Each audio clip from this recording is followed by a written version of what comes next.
The Dave Hooker Show, represented by Banks & Jones, Tennessee's trial attorney. Play to win, banksjones.com. The Dave Hooker Show. A presentation of Off the Hook Sports. Objective insight, expertise, top guests. Available on YouTube, Apple, Spotify, and the Off the Hook Sports app. Download now for free. Also available on offthehooksports.com. I compute and obey. Now to Dave Hooker. Ready. All right, here we go, kids. A big show lined up. We're going to talk some Nico Iamaleava, his best attribute of the season, as the Vols are going to go in and hammer UTEP. I'll go ahead and tell you that. Caleb, go ahead and get me started on that. What are some options that we could put on the poll question? And then we'll dig into it. Also, how this Tennessee offense might affect recruiting George McIntyre and Faison Brandon.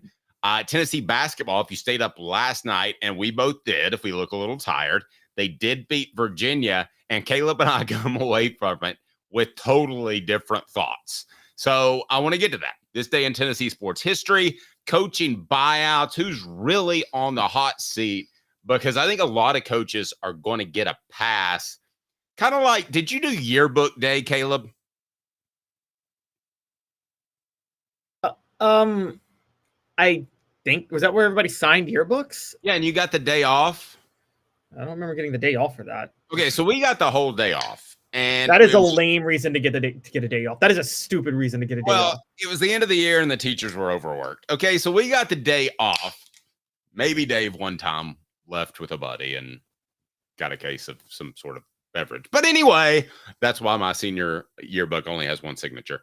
But I think a lot of the coaches out there are getting a mulligan because the entire college football world is taking on this new $24 million bill that they weren't expecting. So like your Billy Napiers of the world, maybe even your Brian Kellys of the world. How about your Sam Pittmans of the world? I think they may still be around. Also, Ollie Lane joins us each and every Friday. We love visiting with Ollie Lane. Stat of the day. And is Florida now a quality win for the Vols? Or is it still just, Okay, so let's get to today's tough question. First, set me up with a poll.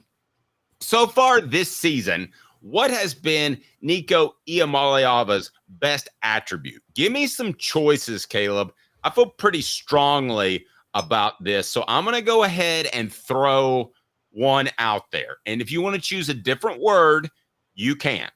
But I'm going to say wherewithal, self-improvement, however you want to do that, because I came away from the NC State game, interception. I came away from the Oklahoma game, 2 strip sacks. I think, did he also have an interception in that game too, Caleb? I came away from that game thinking, man, he doesn't protect the football. And that just, I don't care how great of a quarterback you are, with the exception you pointed out, Brett Favre. That's probably the one exception where you look at a guy and you're like, okay, that's fine. Go ahead and make the throws you need to. But I want to go with wherewithal, self-improvement, however you want to put it. But when we put it on the YouTube page, the show represented by Banks & Jones, Tennessee's trial attorney, banksandjones.com. What are some of our options? Let's go wherewithal. Let's go limiting interceptions. Dave, this is going to be a shocker to you, but are you ready for the stat? Well, but that's where I was kind of going with. Okay, let's go self-improvement instead of wherewithal. Yeah, self-improvement. You can go self-improvement. I'm going to go limiting interceptions. And do you want me to give you the stat for that, or do you want me to wait for that? No, let's go ahead and get our poll question going, and then Okay. we'll set it up. Wherewithal, limiting interceptions, and a willingness to run. Even though he's awkward and, like you said, he looks like a giraffe, he is willing to run if it's there. A baby giraffe, I think is the term I actually used, but that's okay. Yeah. And let's say accepting a larger burden placed on him, because and I want to break that down, but that's basically because I think he's been asked to do a lot more than other quarterbacks in this system, honestly, including Hendon Hooker. Okay, I agree. And Alexander, he says, question, are we being critical of Nico based on the expectations set by the media, us included? I'm curious to know the percentage of five-star quarterbacks who have had first-year Heisman-type seasons. Johnny Manziel wasn't a five-star, so, I mean, he's the only Jameis one. Winston, Johnny Manziel, Jameis Winston, Tim Tebow. We talking about first season starting? I mean, all three of them won Heisman's their first season starting. So, okay. So it does happen, but it's unusual, right? I don't think it's as unusual this time, or not in this day in college football. I don't think it's as unusual as we think. Again, I just named, that was off the top of my head. 2010 was Cam Newton's first season starting, if you think about it, in Division I football. I mean, I guess that doesn't really count. But Can I tell you a quick Uncle Dave story of why Tennessee didn't recruit Cam Newton? Have I told you this before? Lane Kiffin didn't want him, right? They went to Blinn Community College, and he was suspended for the first half of the game. And Jim Chaney came back and told Lane, and they got together and they just decided, we don't want a guy that's not a better leader. And he wasn't a great leader necessarily. Wait a minute. But then he was so good, you should have taken him. And also, are we talking about the same Jim Chaney and Lane Kiffin that got Tyler Bray to be the future of Tennessee football? Yeah. They didn't have a bad leader. And also, for the record, you may not know this, Jim Chaney also did not want Ladd McConkey during his second time around at Tennessee. Ladd McConkey was a big Vol fan, wanted to go to Tennessee. Jim Chaney was like, thanks, but no thanks. We don't want you on our team. Today's tough question is now. What is Nico Iamaleava's strongest attribute now that we've seen him play for almost an entire season? Today's tough question is brought to you by Banks & Jones, the show represented by Banks & Jones, Tennessee's trial attorney, banksandjones.com. Today's tough question. Take a side. Take a stand. The Dave Hooker Show, a presentation of offthehooksports.com. I also want to remind you the show is brought to you in part by Chattanooga Mortgage. Congratulations, your home just got easier. Buying a home in Chattanooga has never been easier. They'll help you fix your credit too. Chat Mortgage with 2 T's, chatmortgage.com.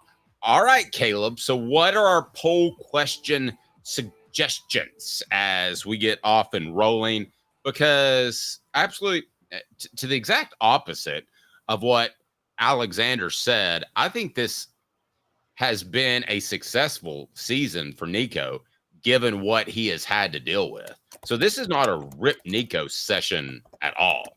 I, as a matter of fact, am very impressed by the maturity of the young man. So, Caleb, what do you got, sir? All right. So what is Nico Iamaleava's best attribute? Self-improvement, limiting interceptions, willingness to run, accepting a larger burden.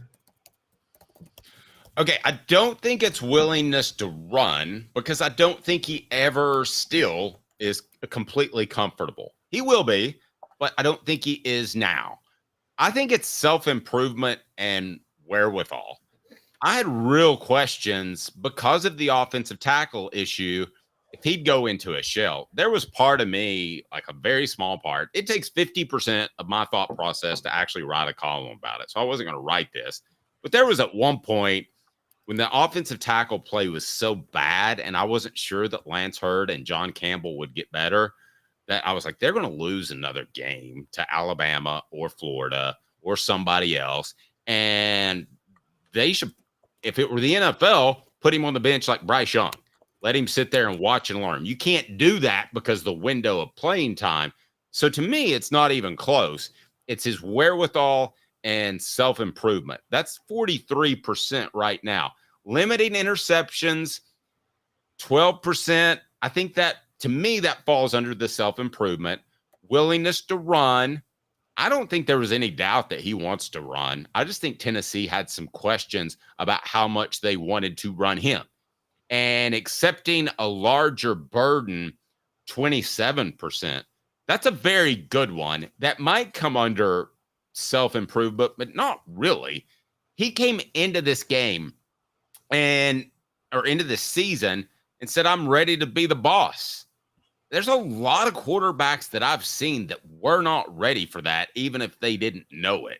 So if you had to choose between those four, what do you think? I'm actually going to go, and I know I'm not one of those like, oh, quarterback doesn't turn the ball over, so he's good. So that's not my cliche in this offense and what Josh Heupel does, but I think that it is limiting interceptions, Dave.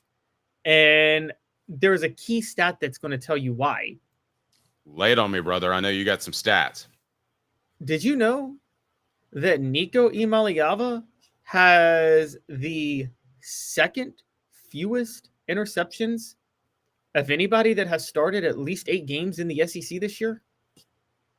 Wow. Who's number one? Jackson Dart? No, number one is actually Diego Pavia. Okay. Diego Pavia has 3. Nico and Jackson Dart are tied for number 2 with 4. But yeah, it's Nico has done an amazing job here's what he's done. And by the way, he's gone 3 straight games without throwing a pick. All of his interceptions were bad interceptions that he threw into coverage that either he shouldn't have made the throw because he made a bad read or a receiver broke off on the route. But have you ever noticed, Dave, when he does throw, he throws into tight windows and he's able to put the ball in a place where only the receiver can catch it. That doesn't mean the receiver will catch it, by the way. That's been his issue, is the receiver hasn't been catching it. But have you not noticed that he's been putting the ball in a place where it's not like the defensive back can catch it? And I think that's actually Nico's best attribute. He'll thread a lot of needles. That would be with the exception of the NC State game. But that wasn't threading a needle. He just threw it just straight into coverage to the wrong guy off a bad read because Brew McCoy broke off the route. Okay. I would argue it's a little bit of both. But no, I'm talking about when a guy's tightly covered, Nico will throw it, but he'll throw it in a way where only the receiver can make the catch. It's just the problem is the receivers haven't been making the catch. Okay, that gives me a little bit of a new jumping off point then. Has he been too conservative in some of his past selections? No, well, there are a couple of balls. There are a couple of balls that he was either inaccurate or too conservative. And I will take there was a fly route to Chris Brazzell earlier in the season. There have been a couple of other plays that I thought he should have put up for grabs a little bit more. So I almost think he's overly conservative, but that's not bad. I mean, look at when Tennessee was at its best, and any team when it's at its best, and this team with a defense. I think that probably if you're projecting ahead, let's say January 2023, Caleb, and you're saying, what's this team going to be? This team is going to be more explosive and better with Nico at the helm because he's a better option than Joe Milton, right? Yes. Okay. I agree. I think somewhere along the lines, be it spring practice or whatever the case may be, that Tennessee's coaches said this team is going to be an inside run team with a great defense. And they probably went to Nico and said, you don't need to be the guy that turns the ball over and undermines that. You don't have to do everything. Your thoughts on that? 30 seconds from Banks & Jones, Tennessee's trial attorney, banksandjones.com. Well, it's because they're Tennessee's trial attorney. You can play to win with Banks & Jones because they'll go to trial. You've heard of other lawyers. They say they'll go to trial and fight for you. They won't. They just want to settle. That's the easiest way out. Well, that's not Banks & Jones, led by T. Scott Jones. They won't settle. They'll go to trial for you. Tennessee's trial attorney. They play to win. Truly, Tennessee's trial attorney when it comes to criminal defense or personal injury. Why settle? It's Banks & Jones. T. Scott Jones. banksandjones.com. So you say he's taken on a lot of the role, but he hasn't taken any more of the role than Hendon Hooker has. As a matter of fact, I would say he's taken less. Do you think they went to him at any point and said, this is the type of football team that you don't have to make every single play? Or do you and I differ on that? I totally different. I'm trying. Yeah. And I got to break this down for you. And this is where, Dave, I got to be honest, this is where analytics do come in. And this is where we need to be. Well, no, I mean, this is honestly the truth, though, because we got to be honest about this. You say Nico's being too conservative and they're not asking him to do plays. Well, Dave, if that were or they're not asking him to take the same level of risk, but he has the second fewest interceptions among SEC passers. I get that's why you would say that. But his yards per attempt are 8.1, which is right at the conference average. More importantly, his adjusted yards per attempt are 8.21, which is 0.8 yards above the conference average, which means he's throwing more aggressive balls through the air relative to the fewer interceptions he's thrown. So no, I'm not really willing to concede that and his number of attempts, by the way, is 254, which is 5th in the SEC. So he's 5th to 7th roughly in adjusted yards per pass attempt, and attempts, but he's down to 2nd to last in interceptions. That's not him being too conservative, honestly. That's literally him throwing the ball in a way that it can't be intercepted and doing a really good job of it. And I'm just going to, now that's analytics. Let me go eye test. You did not see them throw over the middle with Hendon Hooker like this, the way they do with Nico. Now, maybe this is Joey Halzle, and maybe it's an issue, and maybe that's why you think they need to move on from Joey Halzle. But Dave, they asked Nico to take way more risk when he throws the ball than they ever asked Hendon Hooker. With Hendon Hooker, it was go route seams down the sideline to Jalen Hyatt, wide open, or Velus Jones, or whoever. Matt, you're saying 0.8 above average is essentially average. I agree. The point is, if your yards per attempt are average, your adjusted yards per attempt are average, your number of attempts are above average, but your interception count is way low. He's not throwing these quick screens. He's not throwing these safe routes. He's throwing as aggressively as anybody possibly could relative to his few interceptions. And again, Dave, I'm sorry, you can't tell. You never saw Hendon Hooker throw these passes over the middle into coverage. He was never asked to do that. Not once. Sure. True. Had guys running bear a lot, and it played to his strengths to throw the ball downfield, correct? Because he had an elite deep ball touch. He had an elite deep ball touch, and the offense hadn't been figured out yet. Or there hadn't been a way to slow down the offense. Okay, so new poll question. Read that to me, and then let's tease that a little bit, Caleb. All righty. So Nico has been good, great, or okay this season. Okay. Peak IV hydration. South Knoxville and Sevierville, live life to your fullest. Hydrate, rejuvenate, and elevate your health with Peak IV hydration. We can drop that in the chat. peakivhydration.com. So far, nobody thinks great. 71% say good. Okay, say 29%. I'm going to go ahead and say great, especially since the halftime of the Alabama game. Nico has gone out there and beaten two rivals in Alabama and Florida. I know expectations were high. Part of that was our fault, guys. Okay, so hit like and subscribe if you think we're idiots. But, Caleb, I'm going to go great. Maybe I'm by myself here, but given the offensive tackle issues and the fact that, honestly, they didn't blow it against Oklahoma and he was willing to throttle down, I think it's been great. Now, Derek says great would have won the Arkansas game, but you still had the offensive tackle issues. And to me, that's what ultimately has undermined him. Now, all that being said, here's what's most exciting about it, Caleb. I believe the offensive tackle issues are taken care of. And I've talked to people within the program that feel really good about what Lance Hurd is doing now.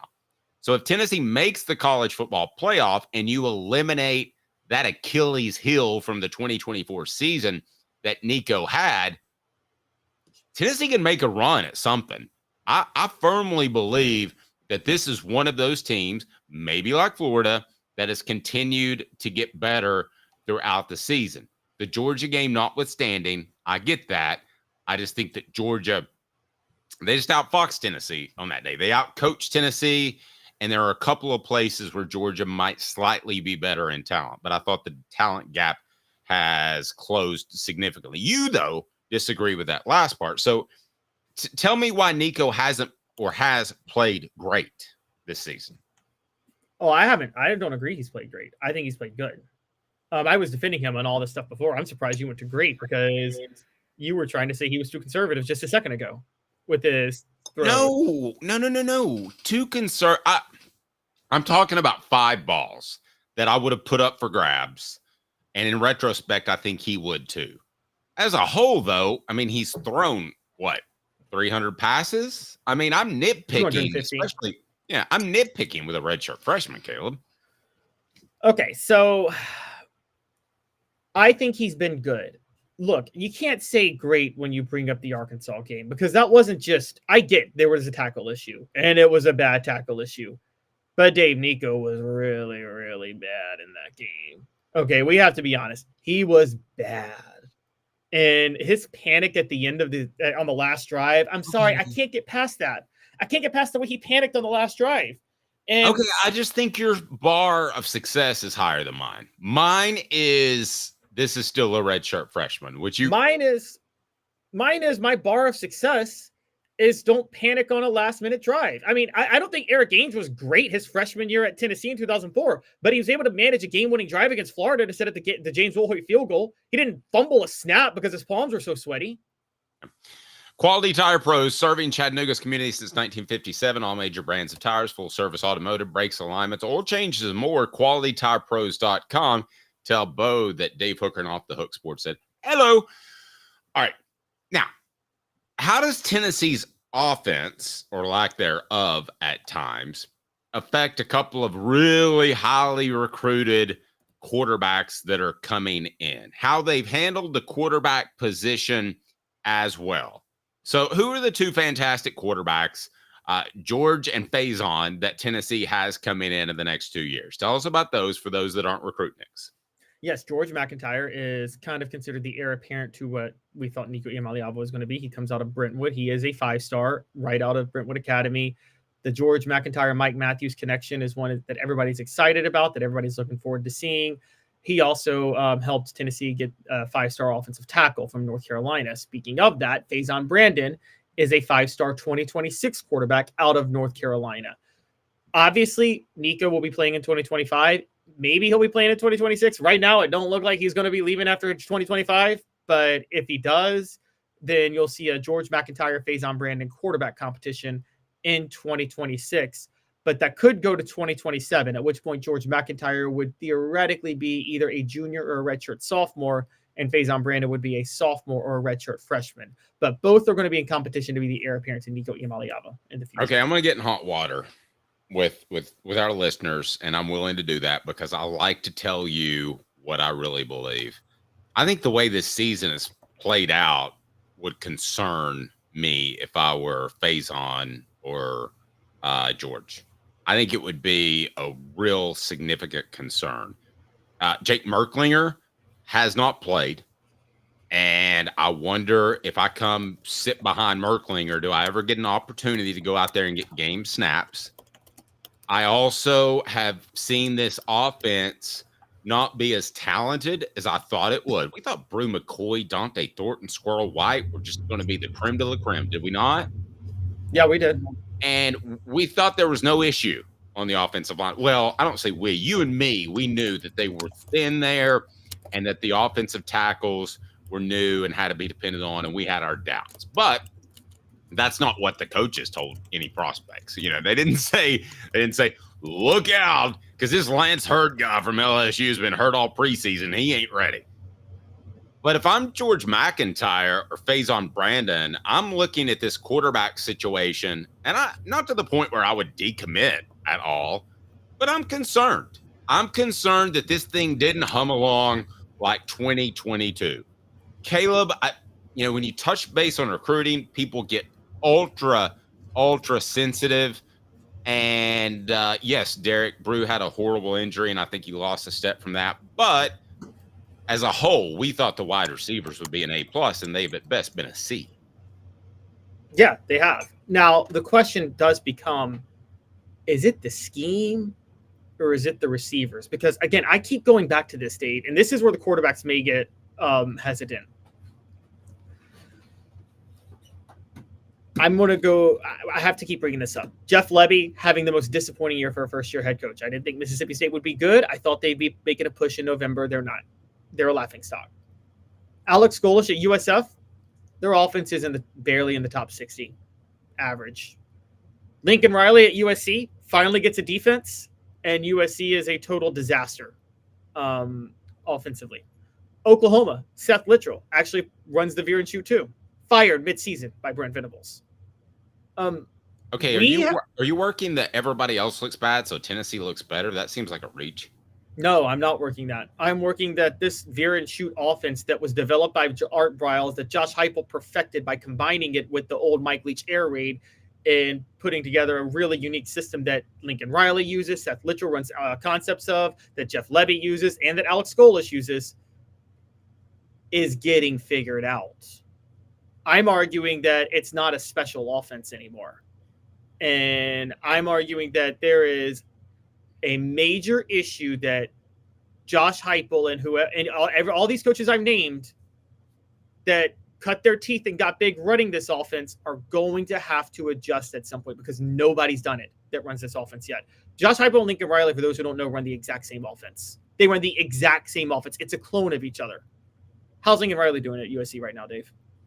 Well, okay, you say it's a clone, but play calling and game planning aren't the same. I mean, philosophically, it's the same, but game planning and play calling, Caleb, Tennessee is more likely to run the ball in between the tackles. You would agree with that.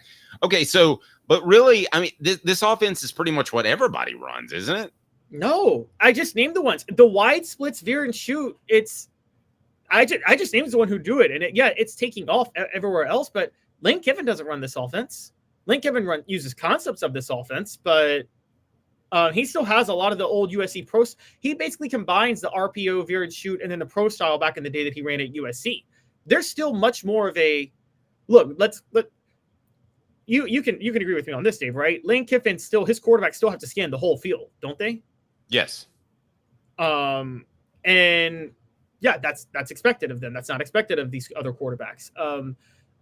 One who runs a similar concept, but not exactly the same, Hugh Freeze, runs the spread, but uses it working the whole field with big receivers. Look at Hugh Freeze. His offense is a disaster now at Auburn. Guys, this is this is a big issue. I think this veer and shoot offense, again, is getting figured out everywhere. And I think the question is going to become who's adjusting, because Tennessee hasn't adjusted yet. And it is partially this 3-3-5 defense, because the veer and shoot and Josh Heupel's version of it with the air raid depends so heavily on those deep balls being there. Dave, you have to agree with me on this. They were there not. We think Hendon Hooker was so much better than anybody else on hitting the deep ball, but can we be honest on this? Weren't they there? Like, the deep ball was there 9 or 10 times a game when Hooker was playing, right? Well, let's go 4 or 5. I think no, he connected on 4 or 5. Oh, okay. I see where you're It was there 9 or 10 times a game. Okay. It's been there maybe 2 times a game with me. Okay.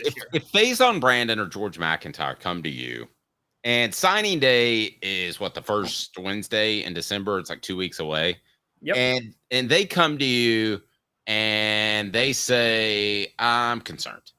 And listen, I don't really know how the new NIL and signing stuff works out, but it seems like it's legally impossible to keep somebody from getting out of that and playing somewhere else, right? That's why the transfer portal is wide open.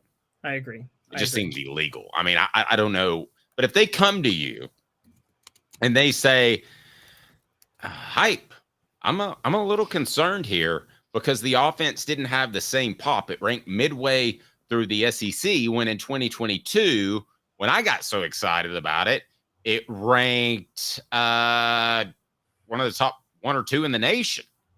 So how are you fixing this? Because if I were a dad of one of those 2 guys, and good Lord, I hope that agents don't get involved, but they are getting more and more involved every single day. I got a call from one recently that was like, do you want to come down and interview this guy? And I was like, no, I don't have time. And it would have been a decent interview, but not one that you would have been like, ooh, boy. Just to be honest with you, I hope that person's not watching. They're going to be like, oh, well, I'm glad I tried to help. But what are you saying? Because we talked about a couple of things that really lit fire. I did not see one person. I check all the messages, guys, on the YouTube page. So whether or not you're watching at 10 a.m. when we broadcast live on YouTube, or you post at another time, whatever the case may be, is I'll read them all. And I didn't find one person that said Halsley's still the answer. So you're either going, I think you've got 2 options, and you tell me if you agree or disagree. You either go to one of these guys if they express concern, and I'm not just making this up, okay? There could be a concern expressed. So you go to them and you say, hey, there's a new coaching influx coming in, either a new OC, or we're going to have a bunch of offensive analysts and we're going to beat this thing, or I'm Josh Heupel and I'm the architect and I'm going to get involved. Or, are you ready for the other one? Let's go. We're Tennessee. We don't have to take an Oregon cast off, a Southern California cast off. We can go get the type of receivers, Jalen Hyatt, who has a wiggle and top speed, and that are the elite guys that make this offense go. There is a new direction in recruiting. It's not just take the guy with 5 stars next to his name. It's the guy who is a better fit, because right now they have a bunch of guys that are long and lanky, can get downfield, but don't have great ball skills, with the exception of Chris Brazel, and I don't know why he hasn't been a factor, and Squirrel White, who's a smaller guy that has been sidetracked with a shoulder injury. So I'm going to those guys and I'm saying, we've decided you have to have an answer for them, even if it's total BS. You have to have an answer for them if they express concern. And I think the answer is, we know what kind of receivers we need, and we're going to win the battles with Georgia and Alabama and get those top of receivers like Ryan Williams. They have those receivers. I don't know. They don't. Wait, they've got a bunch of big dudes. They have Squirrel White, who vertically stretches the field. Dave, let's go back 2 years ago when let's go back 2 years ago when they were putting up godly numbers.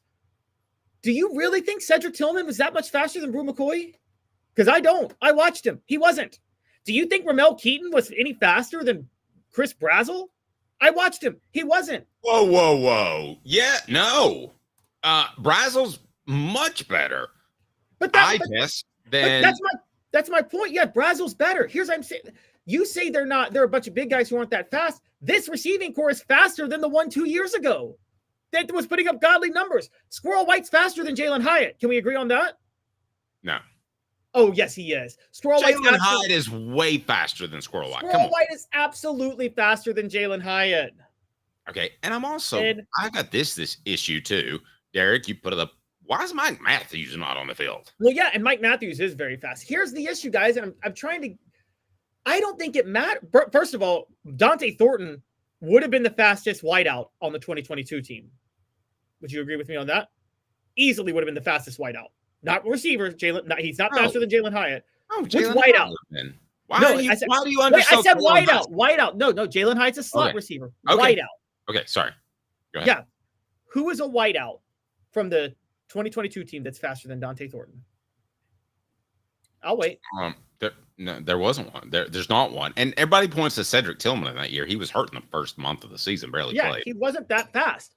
So the speed is not the issue. The issue is the offense is getting figured out, guys. And here's the real problem. I actually let me give Josh Heupel some credit real quick. He has adjusted. How has he adjusted? You just brought it up. He's willing to run the ball and stick to running the ball, which is why Dylan Sampson is having a historic year for Tennessee, because he's basically saying, if y'all are going to throw this 3-3-5 on me, I'll stick to running the whole darn game. But Dave, how do you sell that to 5-star quarterbacks like McIntyre and Brandon, who, let's be honest, they didn't commit to Tennessee to have this offense be affected by running the ball the whole time. They committed to Tennessee because they hoped that those 10 bare deep ball routes would be there every game.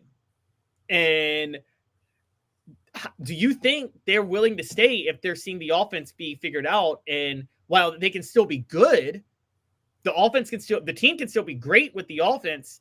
They can't light it up the way they would have wanted to otherwise.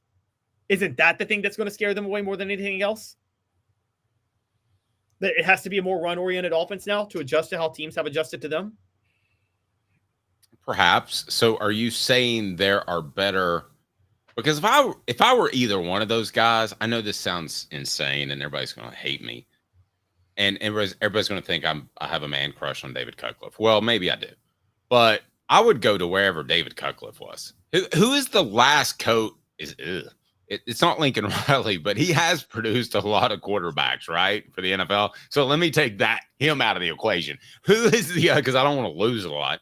Who is the other quarterback or other quarterback guru that's out there? Because right now it seems like we have a lot of system gurus, and those are two different things. Lane Kiffin. I think Lane Kiffin is a quarterback guru. I would go play for Lane Kiffin in a heartbeat. And honestly, I think Steve Sarkisian has so many issues as a coach, but I think he develops quarterbacks well. So Lane Kiffin, the old Dave, you know this, you covered it a little bit.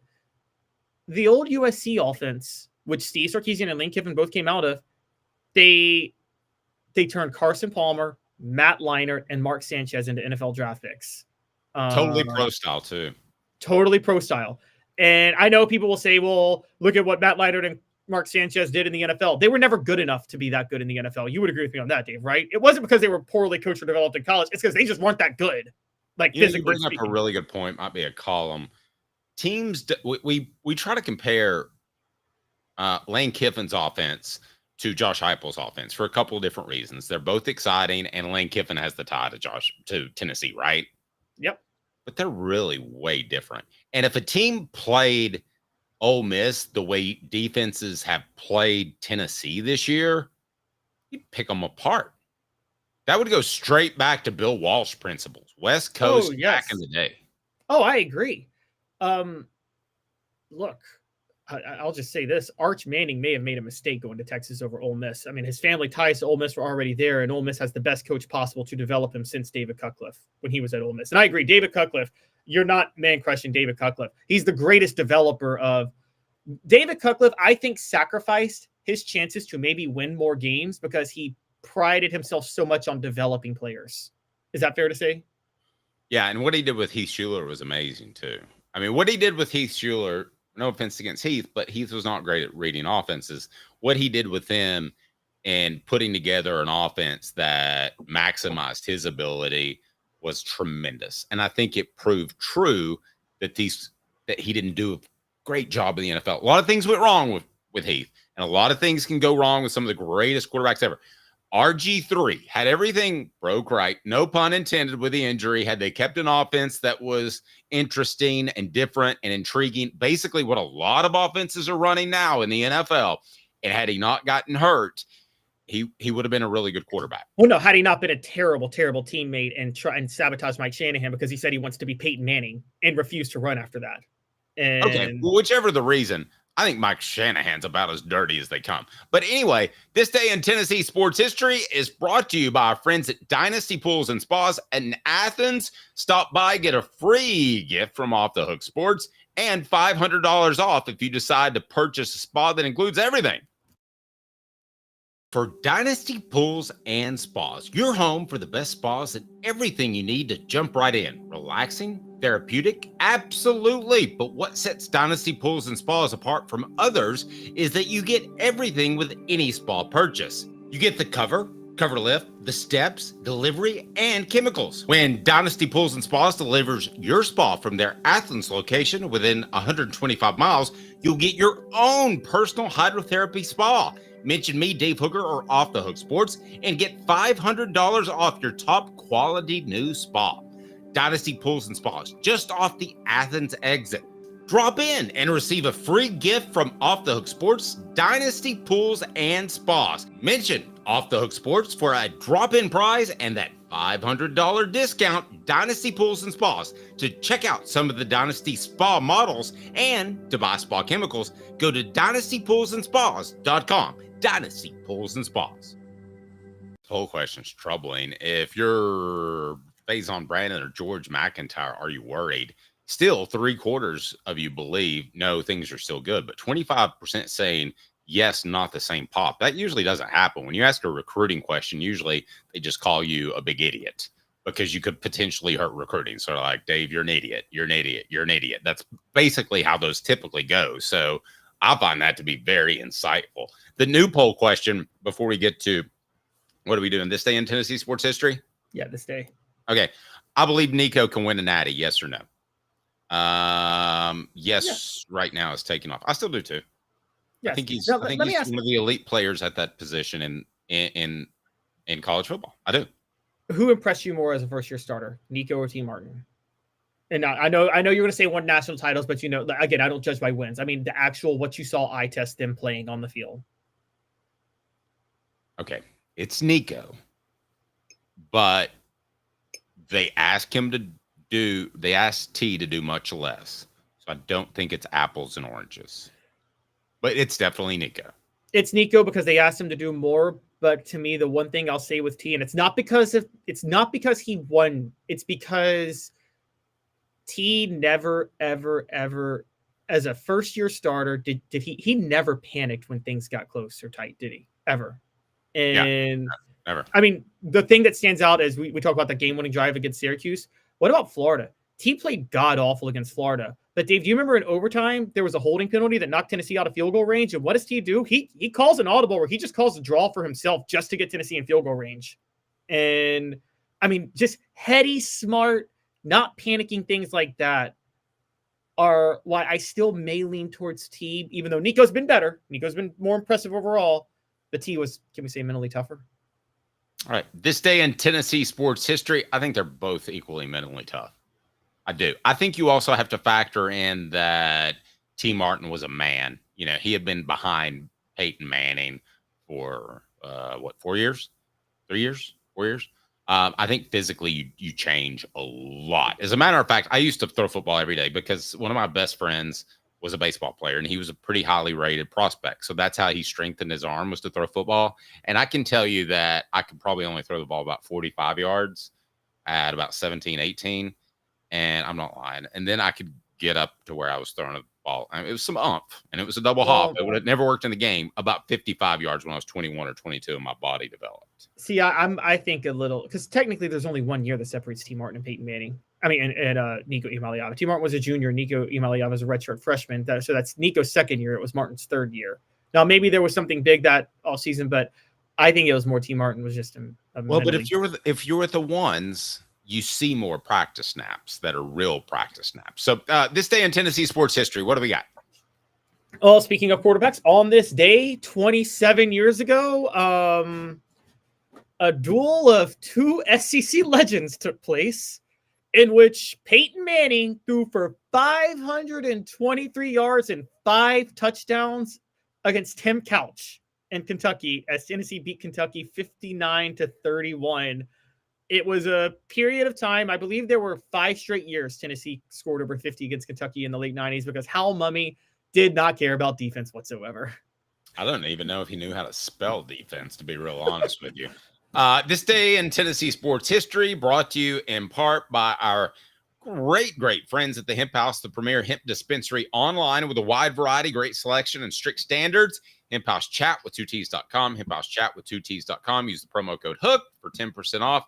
That's HOOK for 10% off. We also thank our friends, Hound Dogs of Knoxville, champions look good in orange. Caleb, coming up, I want to dive into Tennessee's basketball team beating Virginia at their own game. Give us 2 minutes. The show represented by Banks & Jones, Tennessee's trial attorney, banksandjones.com. I've been in business actually 19 years this year. I've been in the community since 1993. You're getting a lot of information. Unlike when you were working, they made the choice for you. Now you have to make the choice. Come to us and let us help you make it easy. Call Medicare Misty, MedicareMisty.com or 423-777-5577. Let us help them sleep at night. And we call her Medicare Misty. Now in its 45th year, the second and third generations continue Joe Neubert's commitment. His vision of what this business needed to be, we still try to live up to that. Joe Neubert Collision Center. Why Banks & Jones? Well, it's because they're Tennessee's trial attorney. You can play to win with Banks & Jones because they'll go to trial. You've heard of other lawyers. They say they'll go to trial and fight for you. They won't. They just want to settle. That's the easiest way out. Well, that's not Banks & Jones, led by T. Scott Jones. They won't settle. They'll go to trial for you. Tennessee's trial attorney. They play to win.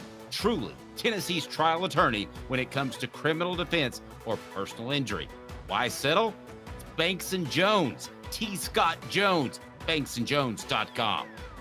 Dave Hooker here for Dynasty Pools and Spas, your home for the best spas and everything you need to jump right in. Relaxing, therapeutic, absolutely. But what sets Dynasty Pools and Spas apart from others is that you get everything with any spa purchase. You get the cover, cover lift, the steps, delivery, and chemicals. When Dynasty Pools and Spas delivers your spa from their Athens location within 125 miles, you'll get your own personal hydrotherapy spa. Mention me, Dave Hooker, or Off the Hook Sports, and get $500 off your top quality new spa. Dynasty Pools and Spas, just off the Athens exit. Drop in and receive a free gift from Off the Hook Sports, Dynasty Pools and Spas. Mention Off the Hook Sports for a drop-in prize and that $500 discount, Dynasty Pools and Spas. To check out some of the Dynasty Spa models and to buy spa chemicals, go to dynastypoolsandspas.com. Dynasty Pools and Spas. The Dave Hooker Show, represented by Banks & Jones, Tennessee's trial attorneys. Play to win, banksjones.com. Who's this guy? Hello, who is it? The Dave Hooker Show, Who? a presentation of Off the Hook Sports, What? YouTube, Apple, Spotify, and the free Off the Hook Sports app. Back to Dave Hooker. Caleb, what are we doing in the new software here? All I can see is Medicare Misty, and she's fantastic. But there you go. That we had everything down pat, and they changed up the software on us. They did an update. Don't you hate updates? I really hate updates. I feel like Tennessee's defense right now in 2012 when Sal Sinceri came in and installed the 3-4 and didn't know how to install the 3-4, so everybody was just thrown off trying to get with it the program, and they did not have the coach to help them do that. Again, my absolute favorite comment on any coach ever was about Sal Sinceri with a coach that was on Tennessee's staff that had coached with him before. If you want to do the research, you can probably figure out who it is. And I said, how is he as a coach? And the response was, well, he's not very bright and he doesn't work well with people. But other than that, he should be great. That's one of the greatest ones. I agree. I mean, that's when I knew that the Dooley thing was over and they basically just hired whoever they could. Caleb and I get on the phone this morning, and we have different thoughts about the Tennessee basketball team. What the H? What the? What was he thinking? Release the hounds. The Dave Hooker Show, Keep cool. a presentation of OffTheHookSports.com. Okay, if you stayed up late last night, you might be a little dreary-eyed because they kept pushing that game back, but here we go.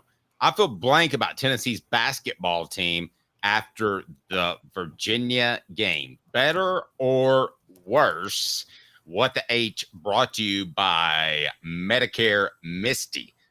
Caleb, I was surprised, and I read your column, so I was surprised by the column, but when I talked this morning to you, I was like, I don't see Tennessee advancing very far unless this group gets a lot better. I may have said the same thing about Dalton Connect. As a matter of fact, that group last year. As a matter of fact, I'm sure I did.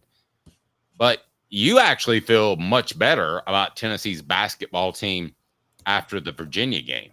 Why? I do. Guys, Tennessee just beat Virginia at their own game. I mean, did y'all watch the first half of that game? It was an ugly slugfest. Virginia held Tennessee to 22 points, and Tennessee went into halftime up 22-21. And Virginia very deliberately made the game like that. You would agree with me on that, Dave, right? That was a purposeful design to keep it that hideous and ugly, right?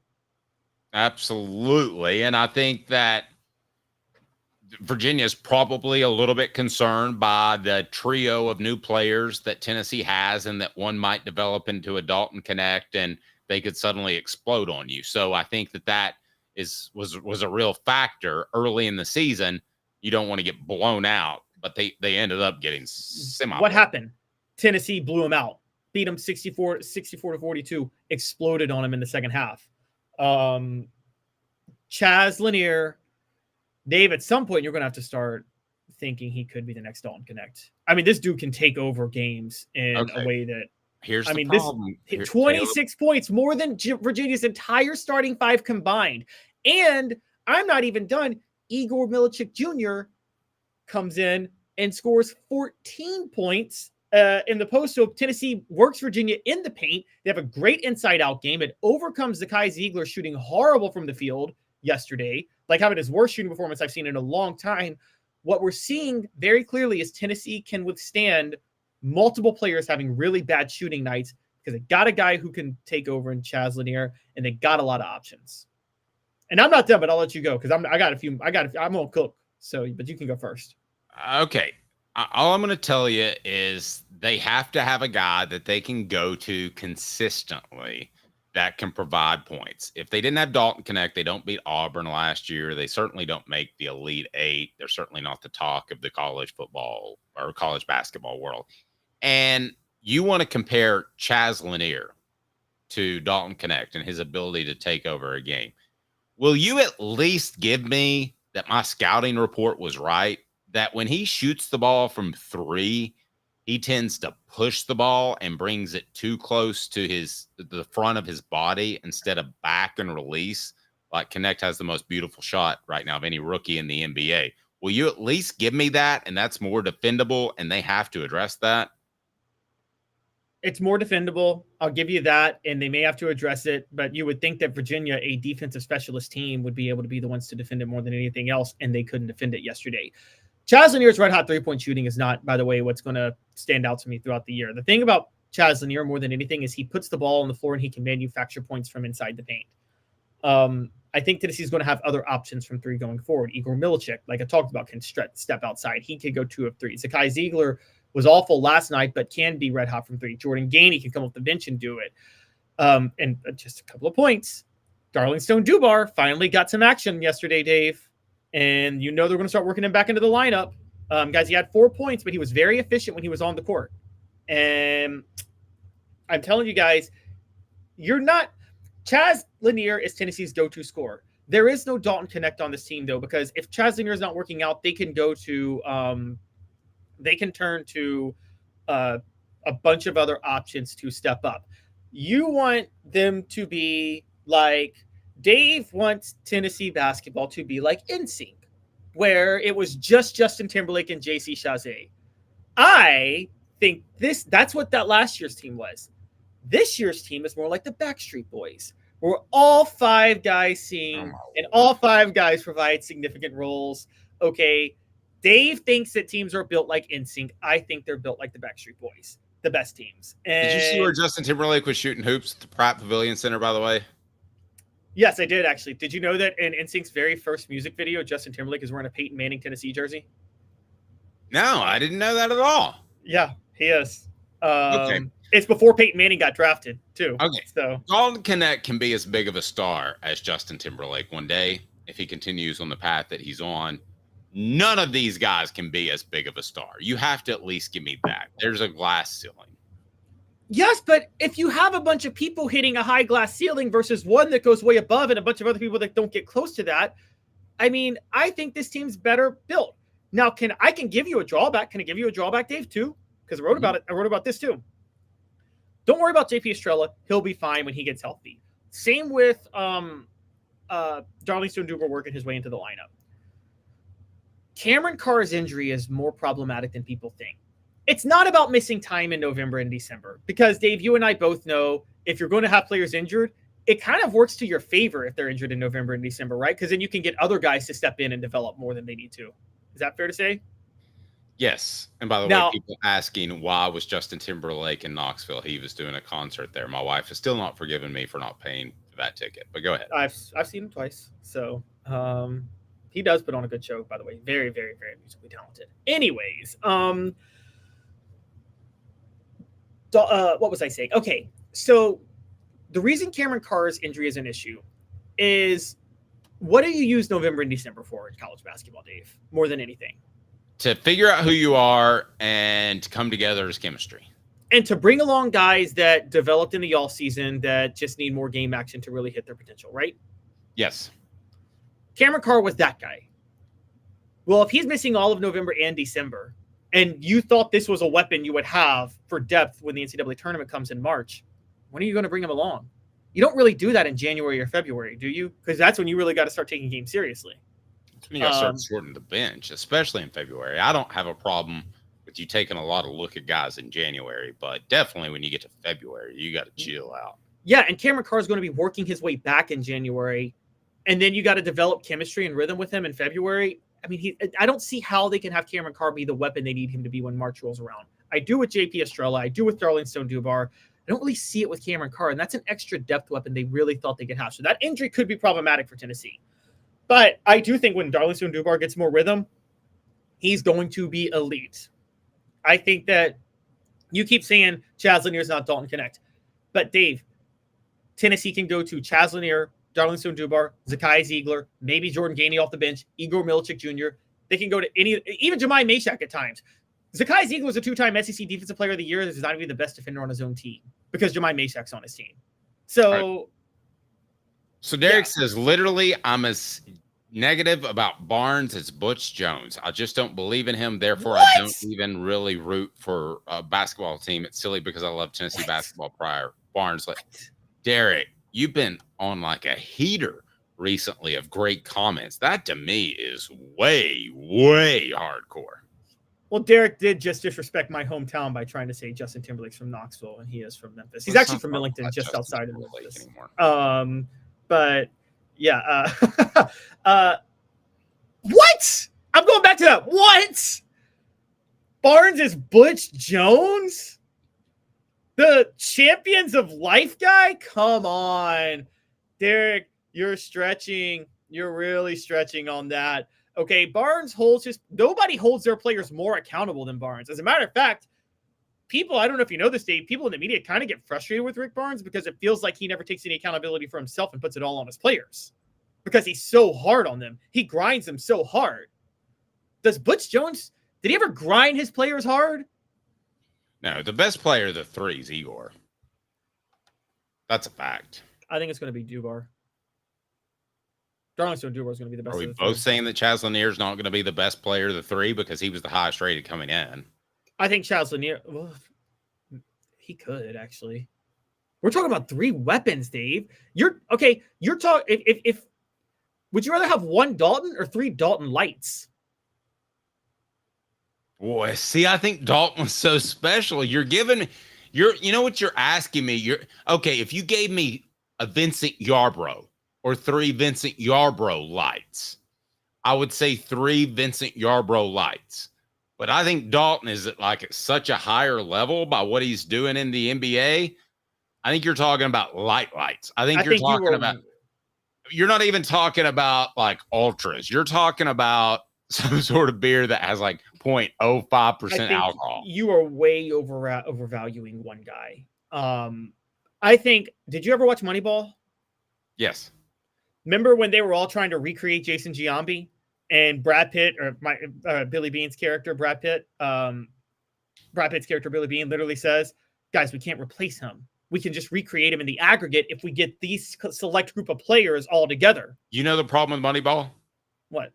They never won a championship. Because you know why they never won a championship? Because they didn't have great players. No, because after they did it, they just decided, let's write a book and tell everybody our secret. I mean, that's why they didn't win a championship. But you know who did? The Red Sox, because they employed the exact same method the next year while also taking steroids, but different story. What I'm trying to say is that you can recreate Dalton Connect in the aggregate with Chaz Lanier, Darlington Dubar, and Igor Milicic Jr. You absolutely can. Okay. And that's what they're doing. Ollie Lane coming up next, former Vol. We'll talk about the seniors that had the biggest impact on Senior Day. The show represented by Banks & Jones, Tennessee's trial attorney, banksandjones.com. Stay tuned. We visit with Ollie after this with Caleb Calhoun. I'm Dave Hooker, Off the Hook Sports.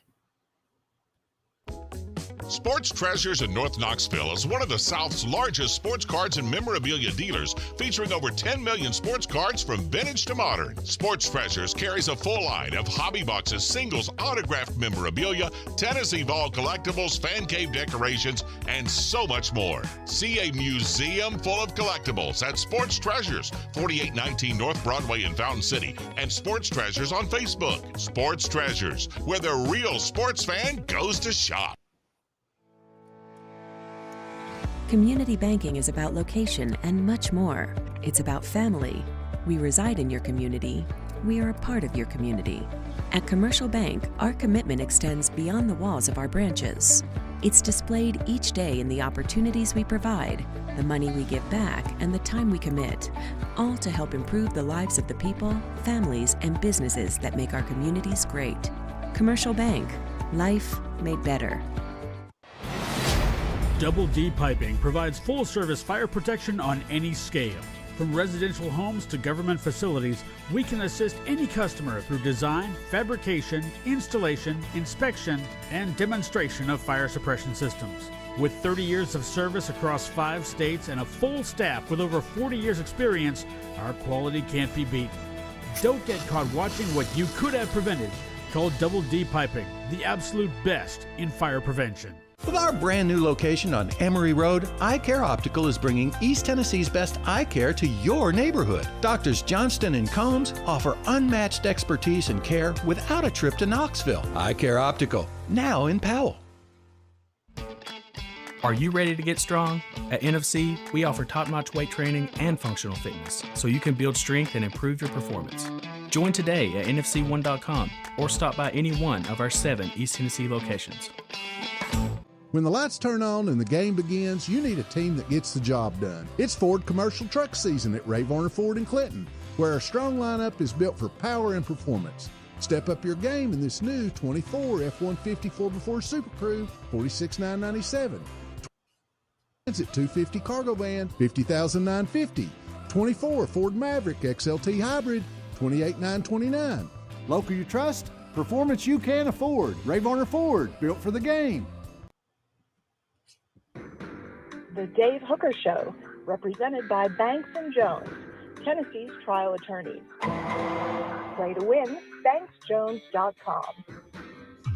Who's this guy? Hello, wizard. The Dave Hooker Show, Who? a presentation of Off the Hook Sports. What? YouTube, Apple, Spotify, and the free Off the Hook Sports app. Back to Dave Hooker. Let's bring him into the program now. Our Friday conversation with Ollie Lane. What's going on, guys? Always awesome. Just rocking it. How are you, Ollie? I'm doing great. Just been slaving away at the office today. So I hear you. Did you get anything on those shelves that we've talked about? Anything back there yet? Not yet. No, my dad actually heard that and he was like, you got all those game balls you need to start putting up there. And I was like, yeah, but I'd like to have a trophy room at my own house at some point. So I mean, I can't take it here, then want to take it back. I'm trying to plan it out so I don't have to make so many trips. What is the coolest piece of memorabilia you have? The one that if they said, Ollie, your house is on fire, you got to grab it, and you get the family out. Obviously, that's most important. You gotta grab this one piece of memorabilia. What would it be?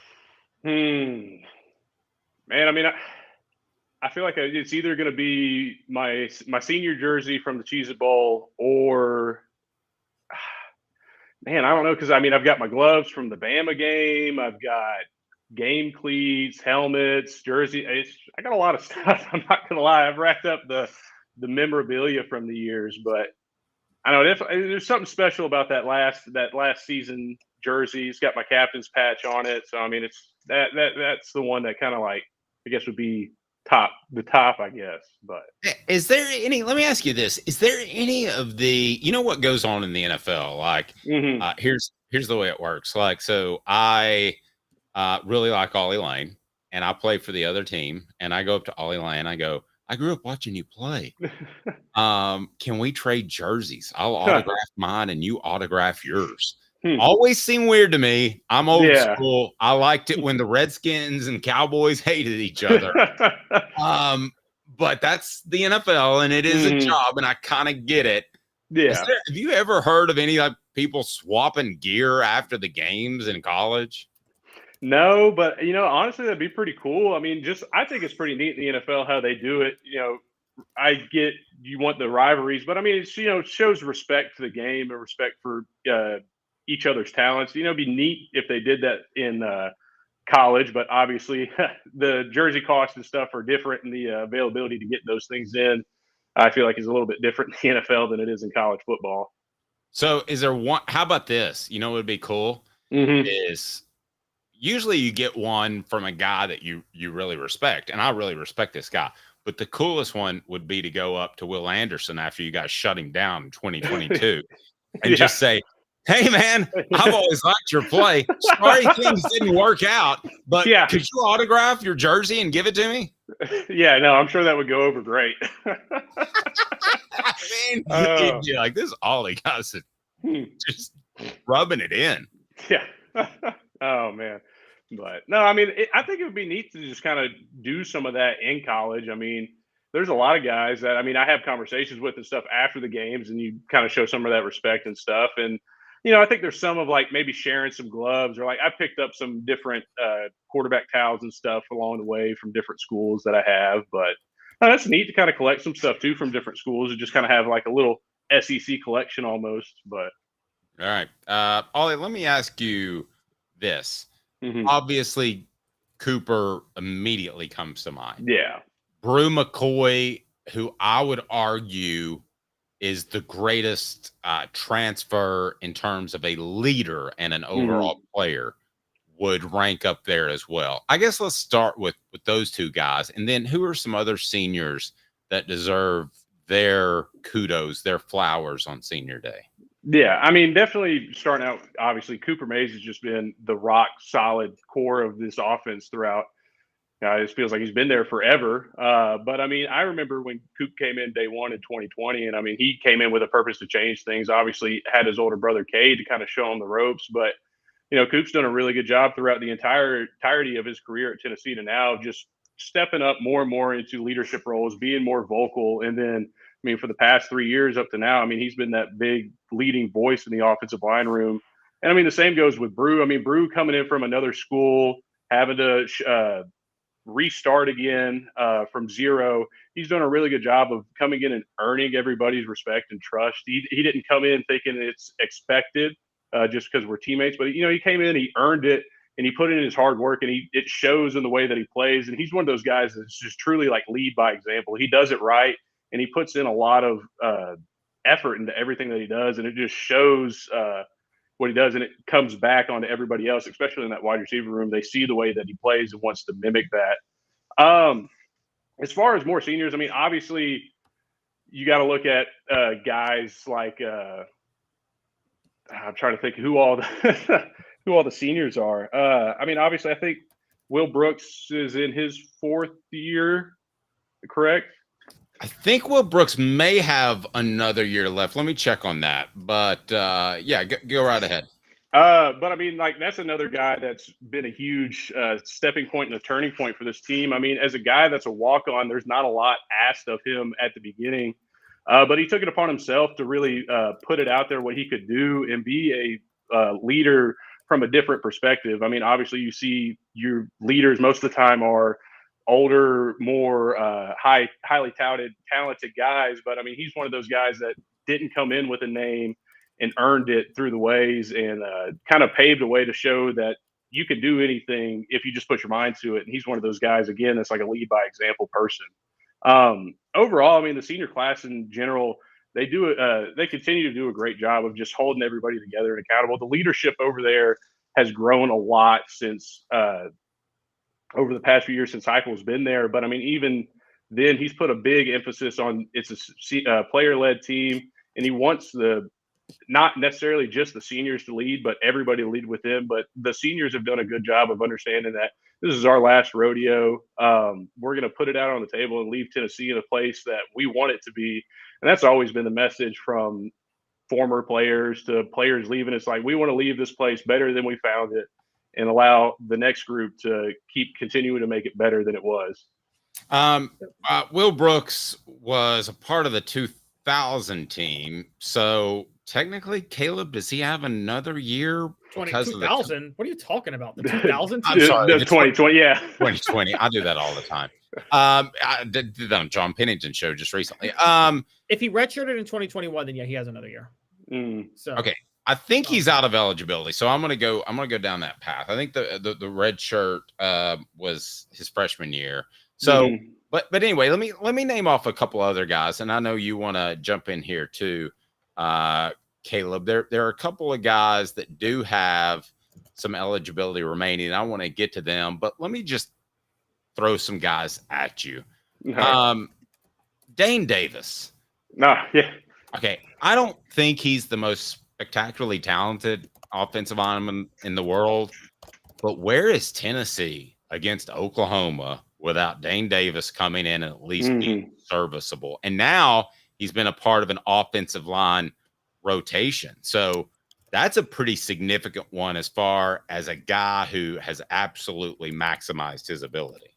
Yeah, no doubt. I mean, I live right next door to Dane, so I mean, I talk to him all the time, and he knows just how proud personally I am of him. I mean, again, another guy came in as a walk-on, had to earn it, and he's done a really good job of just focusing. He's one of the guys that I think I've never seen someone else spend more time in a meeting room and a film room than Dane does. Dane spends all of his spare time watching film, trying to build tape.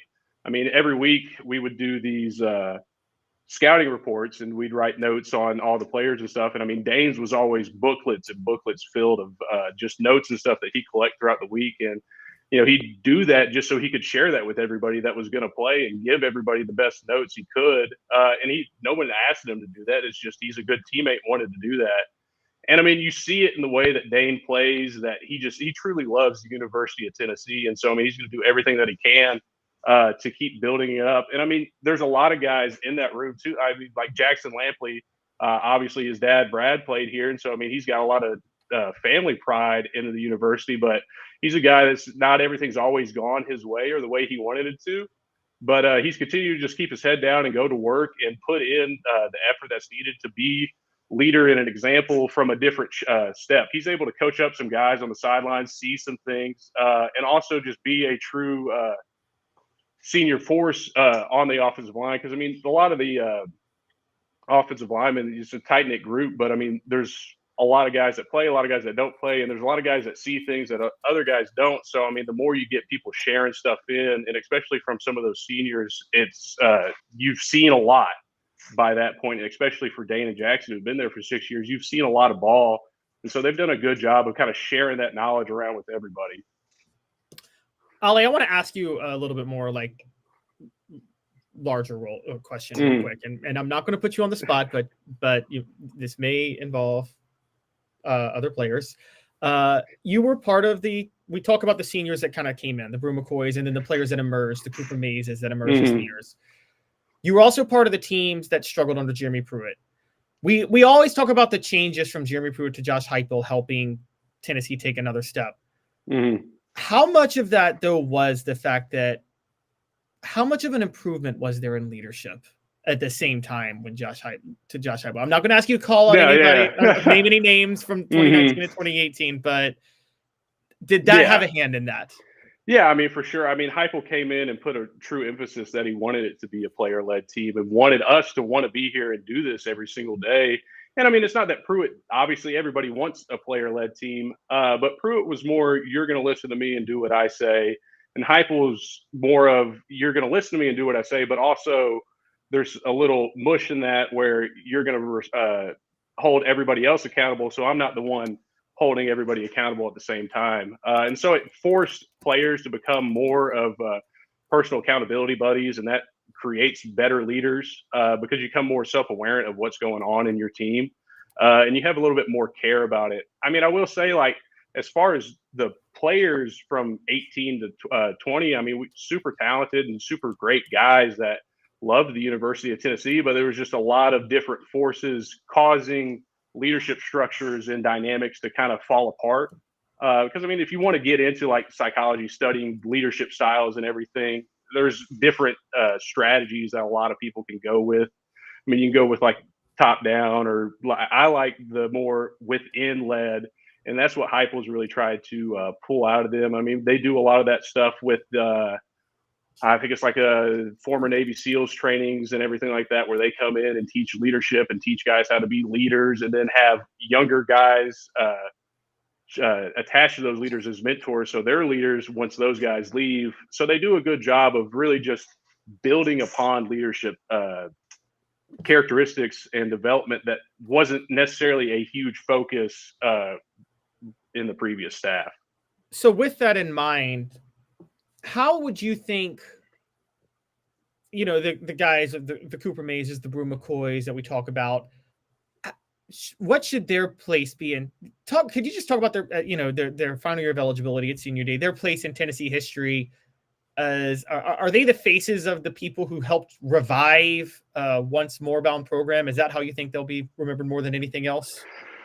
Yeah, I mean, I think so. I think a lot of these early classes that have graduated under Heupel have been looked at as the driving force that has helped change the culture and the atmosphere around Tennessee. And I mean, I think especially for some of those guys, they came in when it was down and were able to be a part of that force to change it. And I mean, you can look at, you got the guys that stayed after the transition of coaching, and they helped build the foundation for those new guys coming in to show them that Tennessee is important and this is a place that we have pride in. And so, I mean, they've been able to see that and be a turning force because they brought in the talent and the know-how, and we gave them this is our university, this is our pride, this is why we want to play and win every single game. And it kind of fed into one another to help turn that culture and that atmosphere around from where it had been to where it's going to now. You have a couple of other guys that are on that list, according to our friends at 247 Sports. Omar Norman Lott would be a guy that I would lump in there, and Javonte Spraggins, of guys that have been around and had I'm not talking about the transfers, like Kitzelman, for instance, but I'm talking about the guys that have had a lasting impact on the program. It's a pretty strong group of leaders. Amari Thomas, did I mention him? I mean, and one that Elijah Simmons would be another one. One that you just hate it would have been Keenan Pilley, and he was a transfer, but that's a pretty strong group of leaders. No, and I mean, the one thing that's really neat about them is they all work together in one leadership voice. So I mean, they could come together as one and then break it off into their mini groups and still be leaders, and they're preaching the same message. And so, I mean, that's something that's kind of neat because, I mean, you can see where messages can get construed and misheard as it spreads out to different voices. But I mean, they do a good job of meeting as leaders. I think they meet as a leadership group about once a week or something like that, maybe more. And then they take that and they truly spread it to everybody and keep it all one whole message, able to spread it out into multiple avenues. So what do you think? You're tight with a lot of the senior class and a lot of these guys. And I know we're talking about the transfers, the Omar Norman Lotts, the Brew McCoys and people like that. But the guys that, maybe that came in right after you, or maybe even you came in with, or people like that, how, I guess you should say, how relieved are they that their careers were able to end the way they did when they were when they came to Tennessee? It was at a period where you guys didn't know if the whole career would be in the abyss. It's funny you bring that up because this past earlier in this year when I was training for my pro day, I was working out with Jerome Carvin a lot, and we had talked about it a ton. We were breaking down our overall records at the University of Tennessee and how well we did. And obviously the 2022 season helped both of our records. And then we were comparing them to Tennessee legend Trey Smith. And we're like, wow, I mean, you look at the records that you hate it for Trey because he was such a good athlete, but the record does not reflect a good football team. And then, I mean, it's nice to be able to see these guys. It's like you said, a relief, and it's a thing of gratitude that they get to retire and have a good standing record as Tennessee football players, and they brought some pride back to Tennessee. I mean, looking back at it this week, I was looking to see how many 10-win seasons we've had since 2000, and I mean, I think it was like 4, and maybe 3 of them were in regular season. So I mean, for them to be able to do that once and then have the ability to do it again this year, to have a 10-win season in the regular season, that's really huge. And I mean, especially for a program that's been dying for 10-win seasons for a long time. We've been dying for 8-win seasons for a long time too. So, I mean, it's nice to see these changes happening for the program and see that it's truly coming from the players' will and want to make the university great again. So you must feel a certain connection to a lot of these guys though, because even though you're not, I mean, different years, but you guys kind of have a similar story. You're right, don't you? That with the Cooper Mays specifically, or I'm I'm trying to think of some other guys that are out. But with Javonte Spraggins, another one. I mean, and we brought up Will Brooks, Matthew Solansky, even the long snapper. I mean, y'all were all part of this, right? Yeah. No, I mean, I'm Amari still Thomas. really, That's true. I have to add Amari Thomas. Yeah, no, and those guys, I'm still close to them, and they're super great guys, and they've just done I can't iterate it enough that just how much they've done a great job with this program and helping turn it around to from where it was. I mean, I remember when I was getting recruited, everything that I told the coaches at Tennessee when I was getting recruited was like, I want to put banners on the wall. I want us to win. I want to make Tennessee again, because I grew up and I had that pride in Tennessee. And as I went through my 6 years, you try to get that message out to everybody else that's coming aboard. But you also there's a lot of other stuff that comes around. So a lot of these guys also had that same pride and that same love for the university and wanted it. And it helped spread that out to more and more people as they continue to get more people like the Jackson Lampleys, the Dane Davises, the Matthew Solanskis, the guys that truly love the University of Tennessee and came to the University of Tennessee because of what the program and the school has. And so they poured into it everything that they had because they truly, truly cared about it. And you could see it throughout the entire senior class and really the entire team. You can see they truly do pour everything that they have into this program.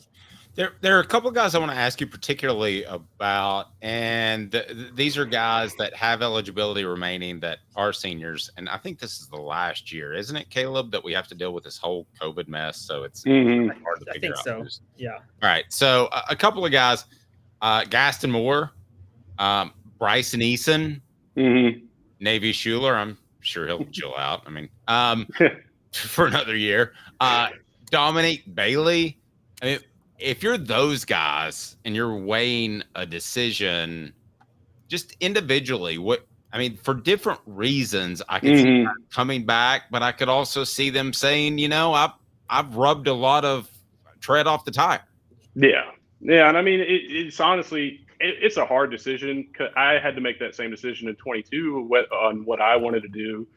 And, it's different for everybody. It's different on what they is their deciding factors. They'll have to go in and obviously evaluate.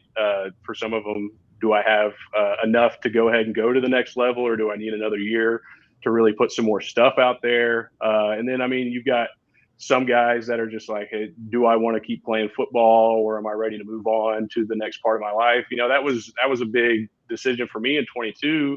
I was 23 years old, engaged, and still playing college football. And so I was thinking, do I want to go ahead and start my life? I got to get going. I'm going to start a family. Or do I want to play football for one more year because it's the last time I'm really, truly going to be able to? And, luckily through talks and stuff, I figured out that life can wait another year. And so I decided to play football, and it was a good decision. And so, it's just a lot of life factors.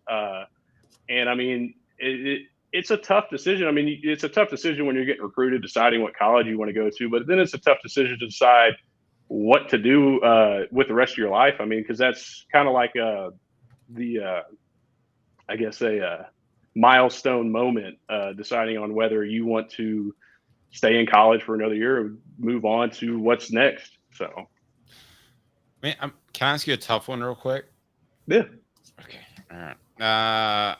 Portions of the program brought to you by Sports Treasures, carrying over 5 million sports treasures. I got to get that in, and so much more. Follow on Facebook for the best sports memorabilia daily updates. Sports Treasure TN on Facebook.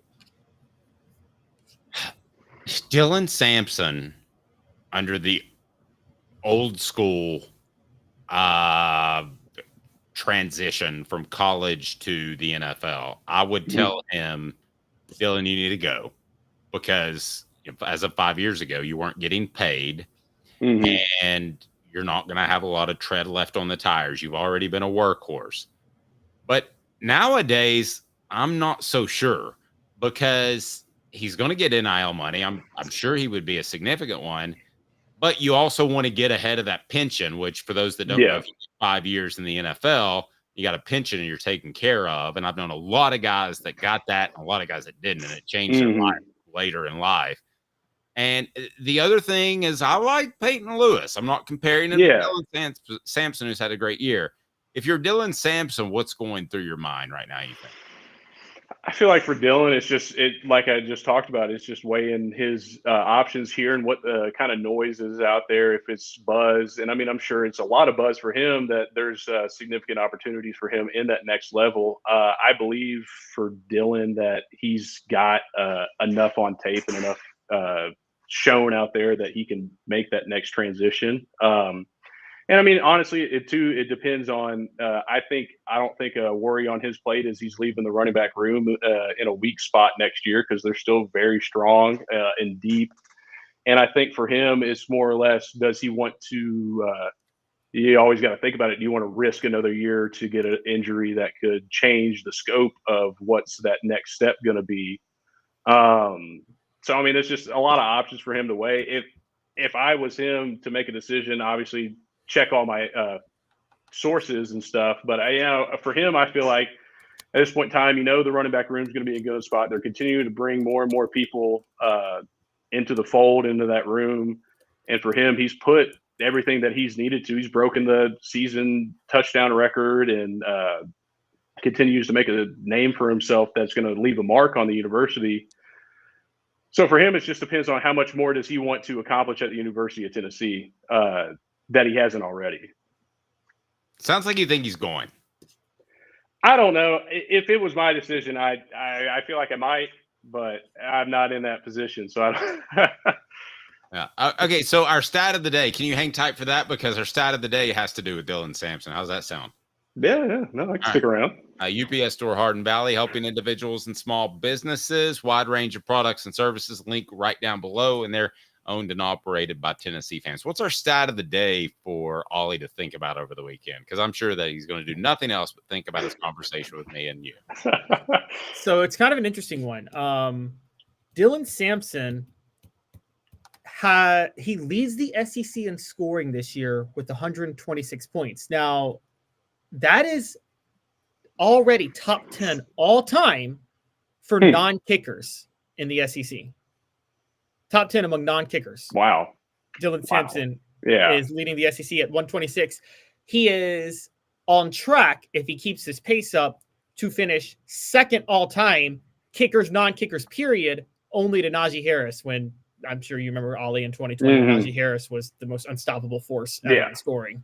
And that's an insane stat. Yeah. Just hearing that and then thinking, why hasn't his name been mentioned with the Heisman Trophy yet? Why hasn't his name been thrown into the conversation yet? I understand that it's, more quarterback glory award, but you're throwing Genty out there, which obviously, I mean, that guy deserves to be in it. But I mean, so does Dylan Sampson. Dylan Sampson's putting the stats on paper. He's making, he's, if not, I believe, the MVP of this Tennessee football team this year, just because of how much they've had to put on his shoulders and how much he has carried them through and proven that he can hold the weight when need be. So I mean, I don't understand it, but I mean, with stats like that and making history like he is this season, you feel like you got to mention his name in that talk a little bit.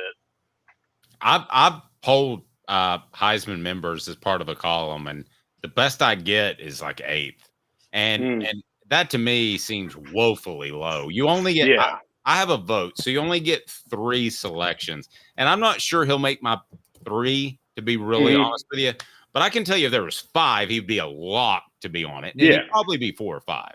Yeah, I mean, I understand with the Heisman, is more towards quarterbacks and stuff like that. But I mean, when you got guys that are just being super athletes and super names in the game, you got to give them some of that recognition.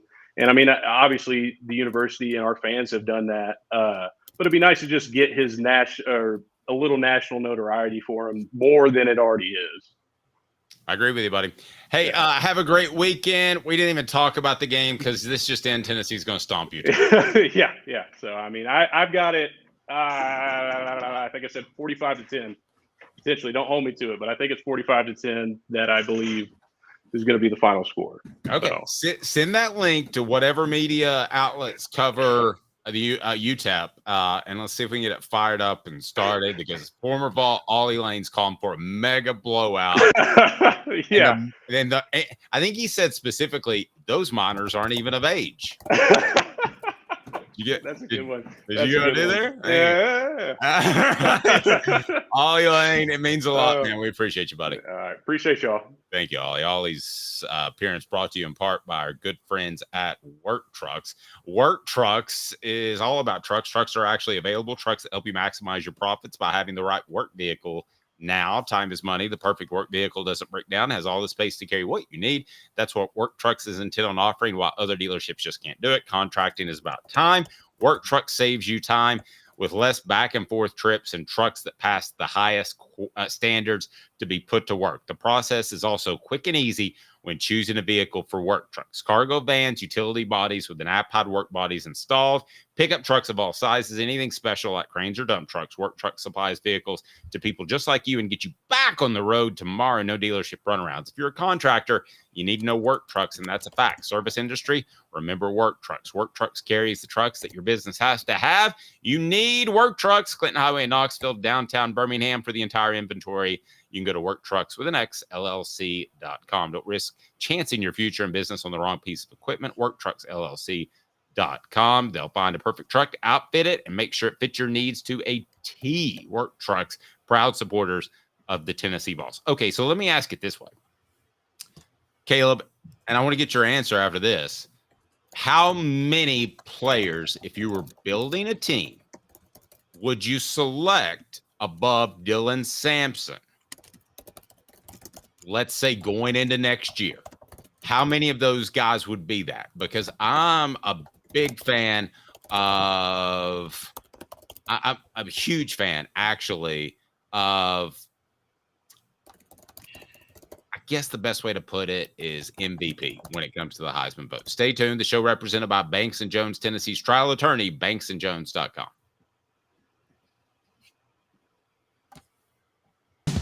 Now in its 45th year, the second and third generations continue Joe Neubert's commitment. His vision of what this business needed to be, we still try to live up to that. Joe Neubert Collision Center.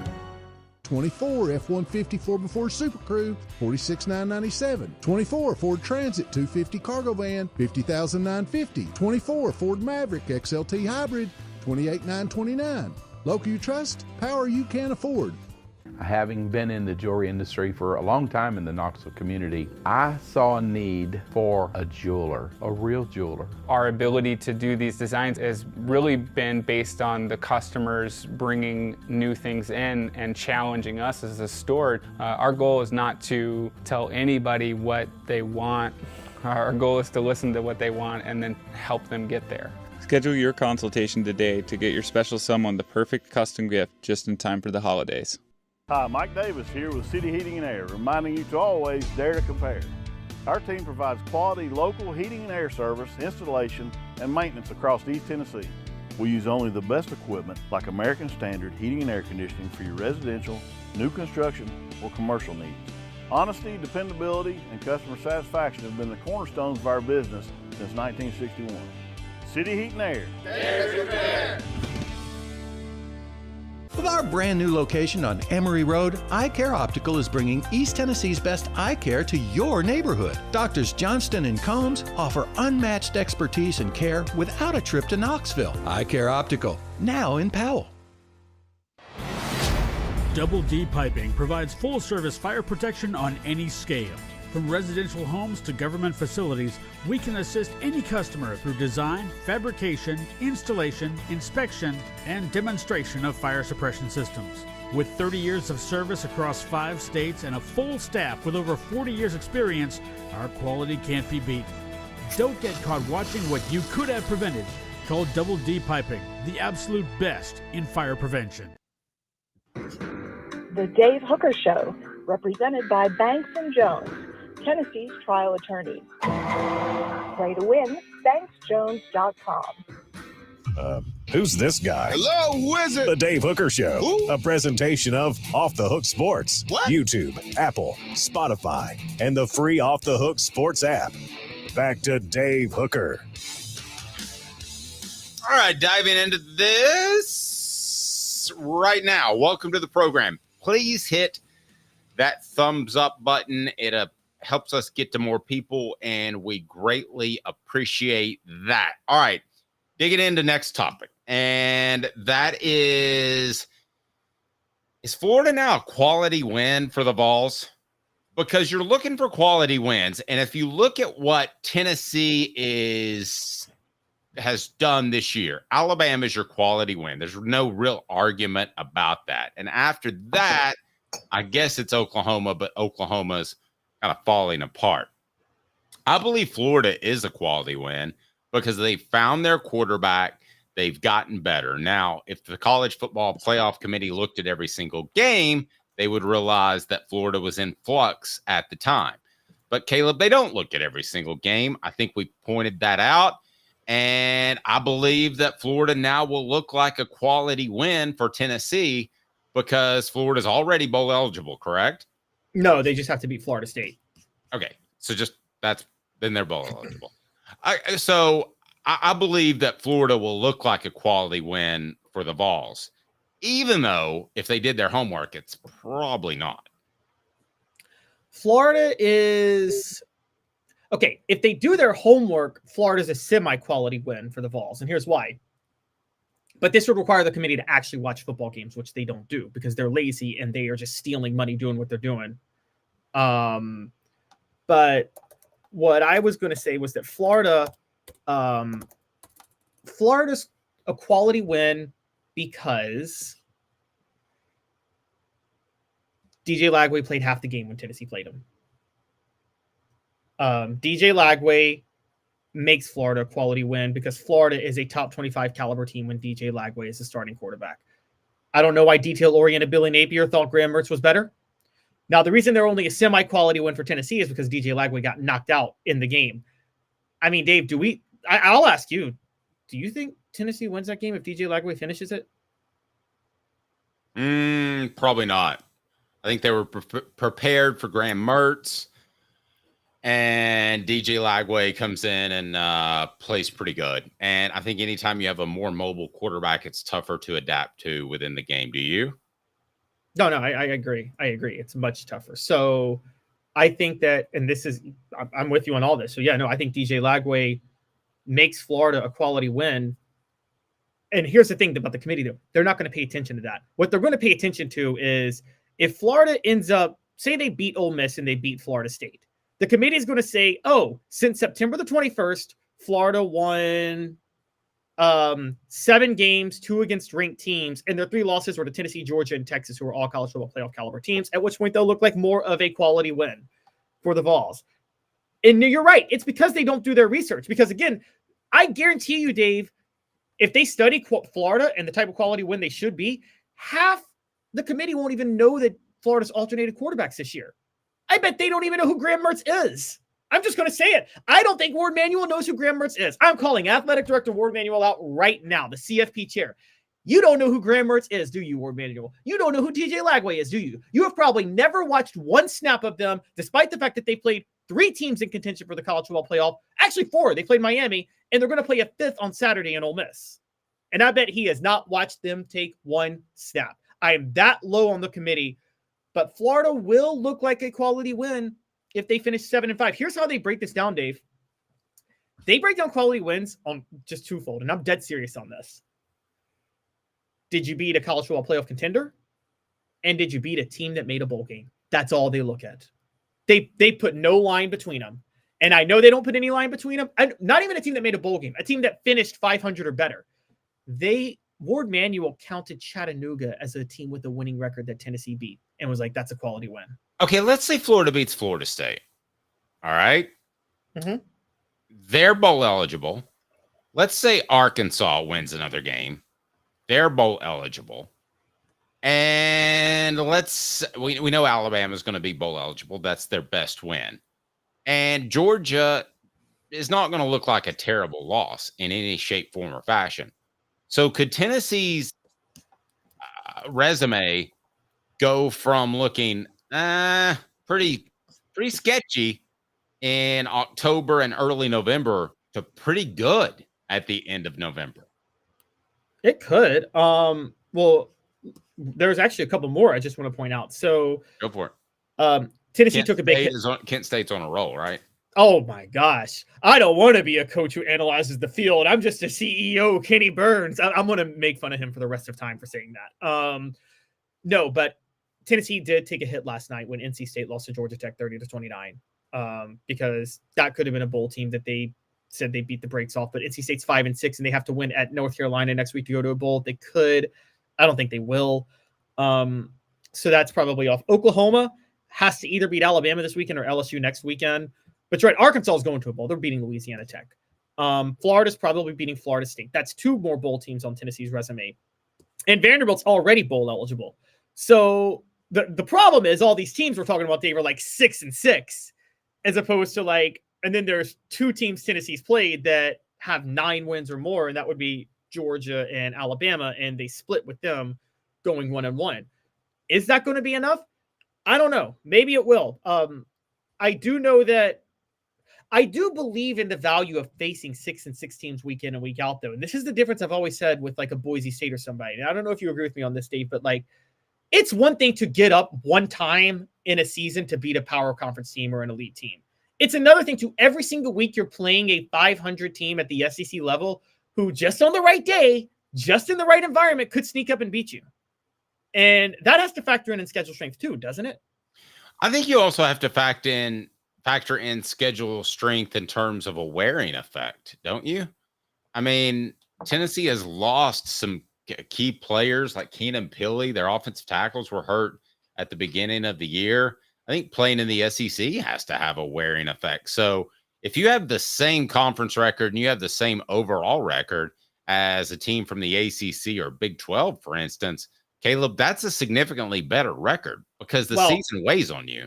I'm not going to say SEC versus ACC or anything like that because the conferences are so big and there's such a scheduling imbalance now that even if you're in the SEC, Texas has played the equivalent of an ACC schedule. Honestly, I would take. I actually think Clemson should be ranked ahead of Texas at 8-2. Texas does not belong in the college football playoff rankings. I looked at their schedule over the weekend; they have a miserable resume. Did you see, by the way, where the rankings said? Just want to throw this out. They considered Arkansas Texas' best win, and then they say Arkansas is a bad loss for Tennessee. The graphic said that on ESPN. How are they a bad loss for Tennessee if they're Texas's best win, and Texas is number 3?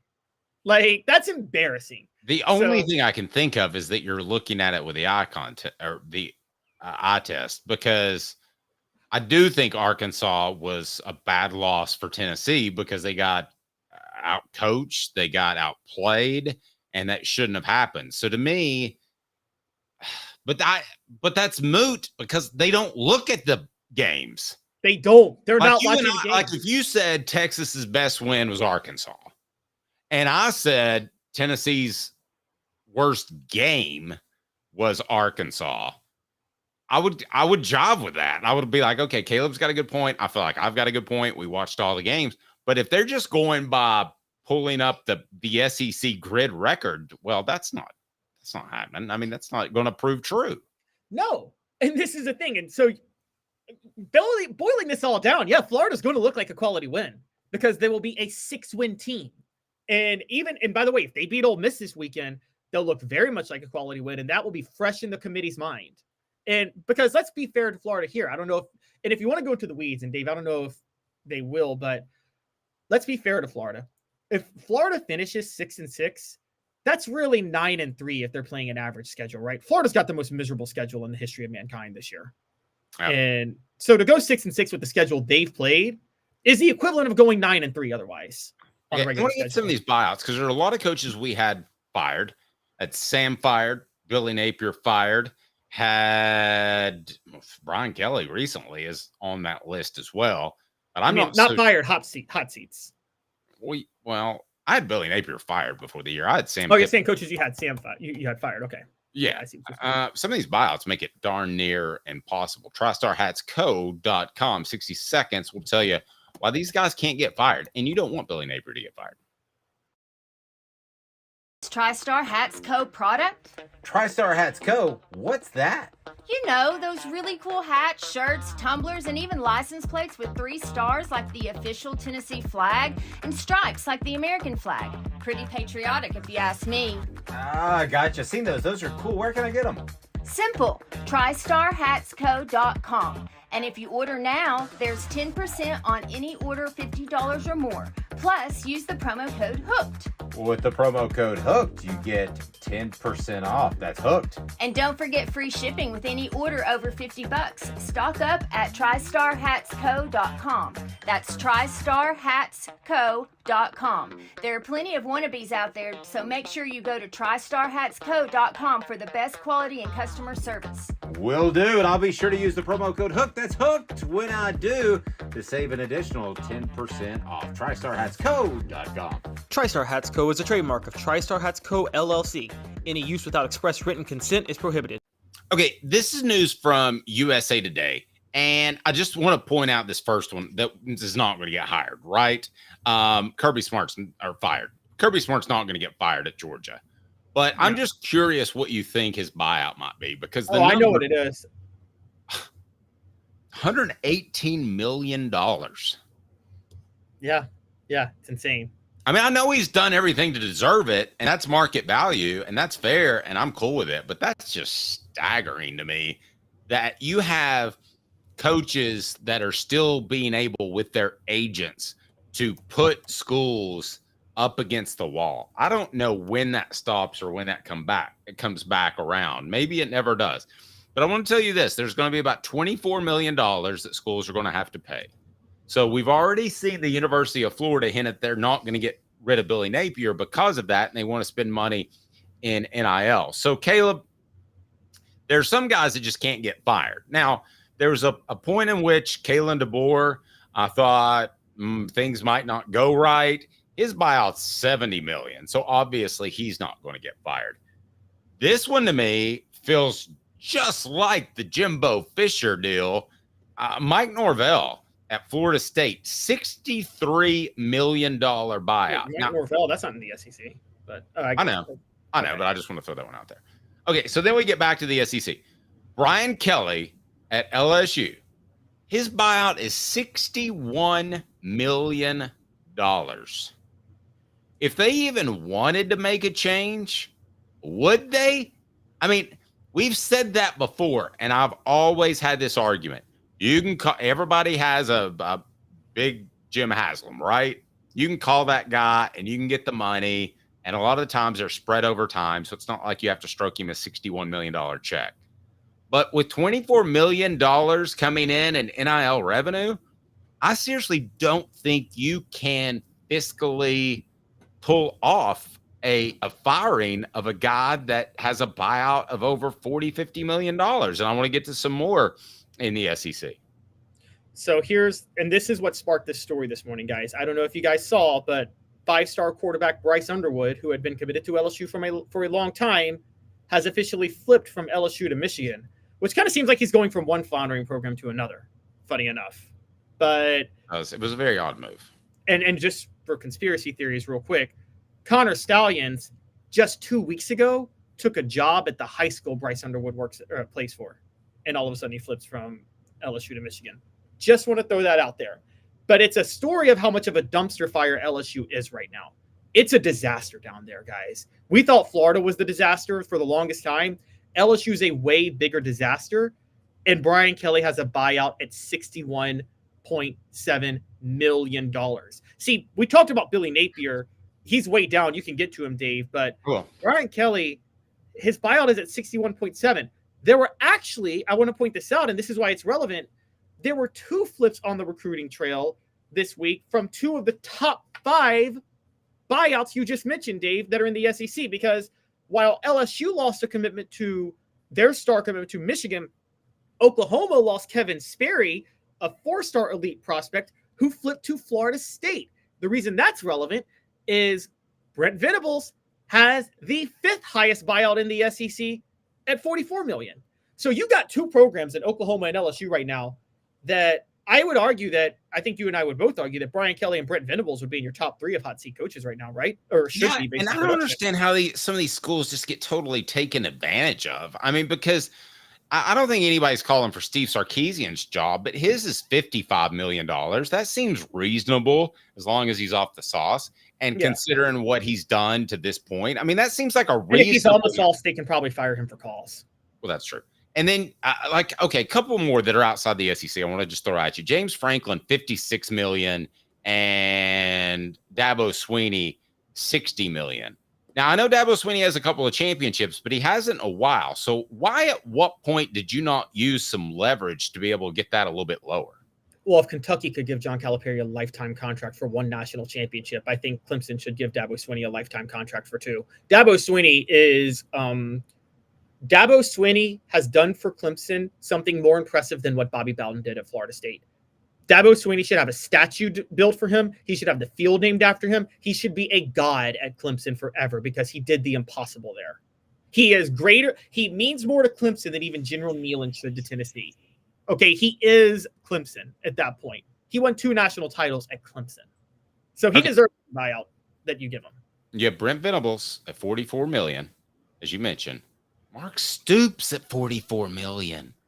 Kentucky is content with Mark Stoops. I think they are. They don't. If they can get their 6 and 7 wins, they're calling it. So some more SEC coaches. By the way, Josh Heupel, in case you're wondering, is a very manageable $37 million. Not that they're going to make a change. See, like, here's my thing with the going back to Dabo. At least Ohio State has realized they haven't managed expectations and have gotten Ryan Day down to $37 million, right? Yep. I mean, that's manageable. I know these numbers are crazy. Lane Kiffin, $36 million. I think that's because he's smart. He wanted more money spent on NIL, to be real honest with you. But the other guys that are out there that you mentioned, let's go to Eli Drinkwitz has $28 million. I guess that's fine by his deal, but Mike Elko only has a $27 million because A&M wasn't going to get themselves in trouble before. So Billy Napier has a $26 million buyout, and we mentioned earlier that Brent Venables is in the mid-40s. Which of those 2 buyouts most benefits the Vols because they're stuck with them? So I'm going to give you 2 options. Number 1, you don't want Venables to get fired because you don't want them to get their house in order and make a run at Josh Heupel. Number 2, Florida is your SEC East, even though there's not an East anymore, rival, and you like to beat them because it helps you in recruiting. So which of those buyouts plays more in Tennessee's favor? Because I can tell you right now that I don't think either of those schools are going to make coaching changes because of the buyout and the increased expenditure on NIL. I mean, I think if you're Tennessee, it's Oklahoma just because Brent Venables, you don't want Josh Heupel to leave. I don't think Tennessee in this new expanded SEC, I mean, sorry, Dave, but Florida and Oklahoma are not competition for Tennessee. They're competition for other people. Oklahoma and Texas are more competing. Florida and Alabama and Georgia are competing. If you're Tennessee, your focus is the people in your way are Alabama, Georgia, and Ole Miss with Lane Kiffin more than anything else. Tennessee and Florida never, ever, ever have recruited the same prospects historically. And Tennessee's not going to play Florida regularly in the very, very near future. I think that rivalry's dead. Y'all heard that here first. The Tennessee-Florida rivalry's dead. The 90s magic is gone. It's never, ever coming back. No, but I'm fine with that as a whole, aren't you? Yeah, I mean, at one point, Tennessee-Auburn was the biggest rivalry in college football in the SEC. And that, I mean, rivalries come and go. And Tennessee-Florida is one of those. But yeah, I think honestly, really it's just if you're shooting for the top, it's just whoever's at the top in the elite. So I think if you're Tennessee, you're just shooting for the top 3 because you want to be an SEC title contender. So you look at Kirby Smart, Kalen DeBoer, and Brian Kelly. I will say that we just real quick on this, Dave, you just talked earlier about you see a lot of schools are going a little on the cheap on this, and you just said what Lane Kiffin doing, being smart. I think this is when I just talked about the A's and Moneyball on the last segment. The Moneyball era of college football is right around the corner. And what I mean by that is schools are going to realize they should spend less on coaches and more on players. I agree. Bank on it. It's Billy Napier. He's the guy that you most love, having a high buyout. Brought to you by Commercial Bank, a local you trust, member FDIC. Commercial Bank is your neighborhood bank. What makes us different from other banks? We understand that every customer has unique opportunities, challenges, and financial concerns. We don't expect you to fit into the same box as the next person or business.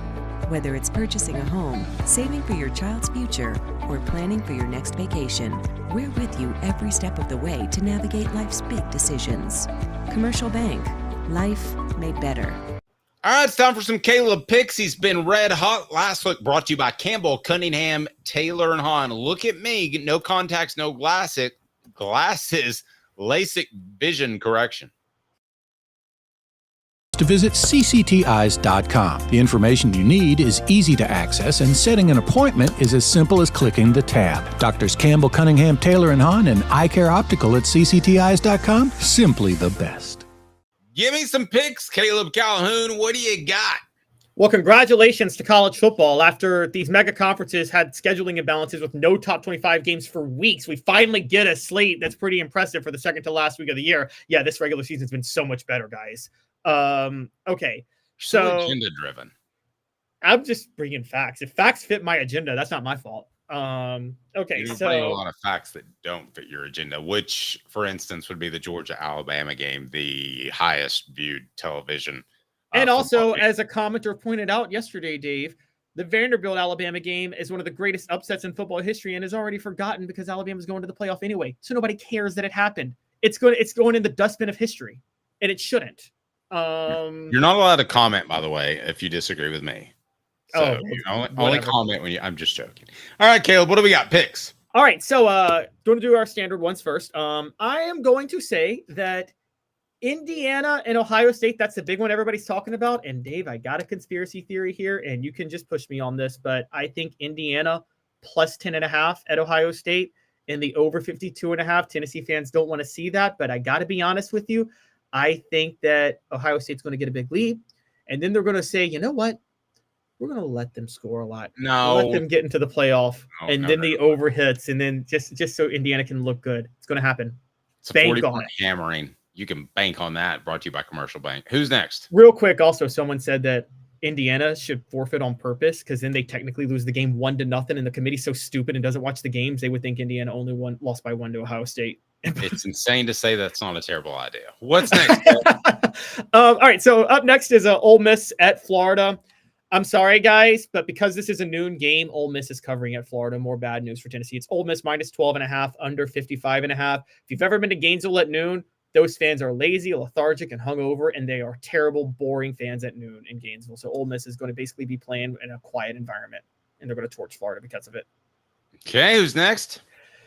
Georgia and UMass. Dave's son's school, Georgia covers minus 42, and that's my best cover of the week. Georgia covers minus 42 and take the over 55.5. UMass is I'm going to call my son and when we're done and see if he knows that UMass is actually playing Georgia. He knows who their hockey team's playing day in and day out, but football, it's nothing up there, Caleb. And when I say nothing, I mean nothing. Who's next, Caleb? Oh, I believe you on that. Okay, so up next is for me, I'm going to go with Texas and Kentucky. Texas is going to cover against Kentucky. Texas minus 20, the under 46.5. I wanted to say Kentucky was covering because Texas would look ahead, but I just think Kentucky's put on the team. Maybe. But I feel better about Stoops pulling it out of the dumpster than some other coaches like Brian Kelly. So I'll take the flip side on that. Who's next, Caleb? All right, a couple boring ones. South Carolina minus 42.5 against Wofford. I actually think they cover and the game hits the under because Wofford just doesn't score. Arkansas minus 22 over Louisiana Tech. That game hits the over 48.5, so Arkansas gets the bowl. Missouri minus 8 at Mississippi State. I think Missouri covers, and that game hits the over 2, over 57.5. So those are a few ones. A couple of non-conference ones. Arizona State and BYU. I think Arizona State covers a 3-point spread, and the game hits the under 48.5 because BYU is playing terrible right now. And Army at Notre Dame. I don't think Army wins, but I think Army covers. Army plus 14 and under 45.5 because they just make it a sloppy ball control game. Three more, and then I'll get my best bets in Tennessee, UTEP.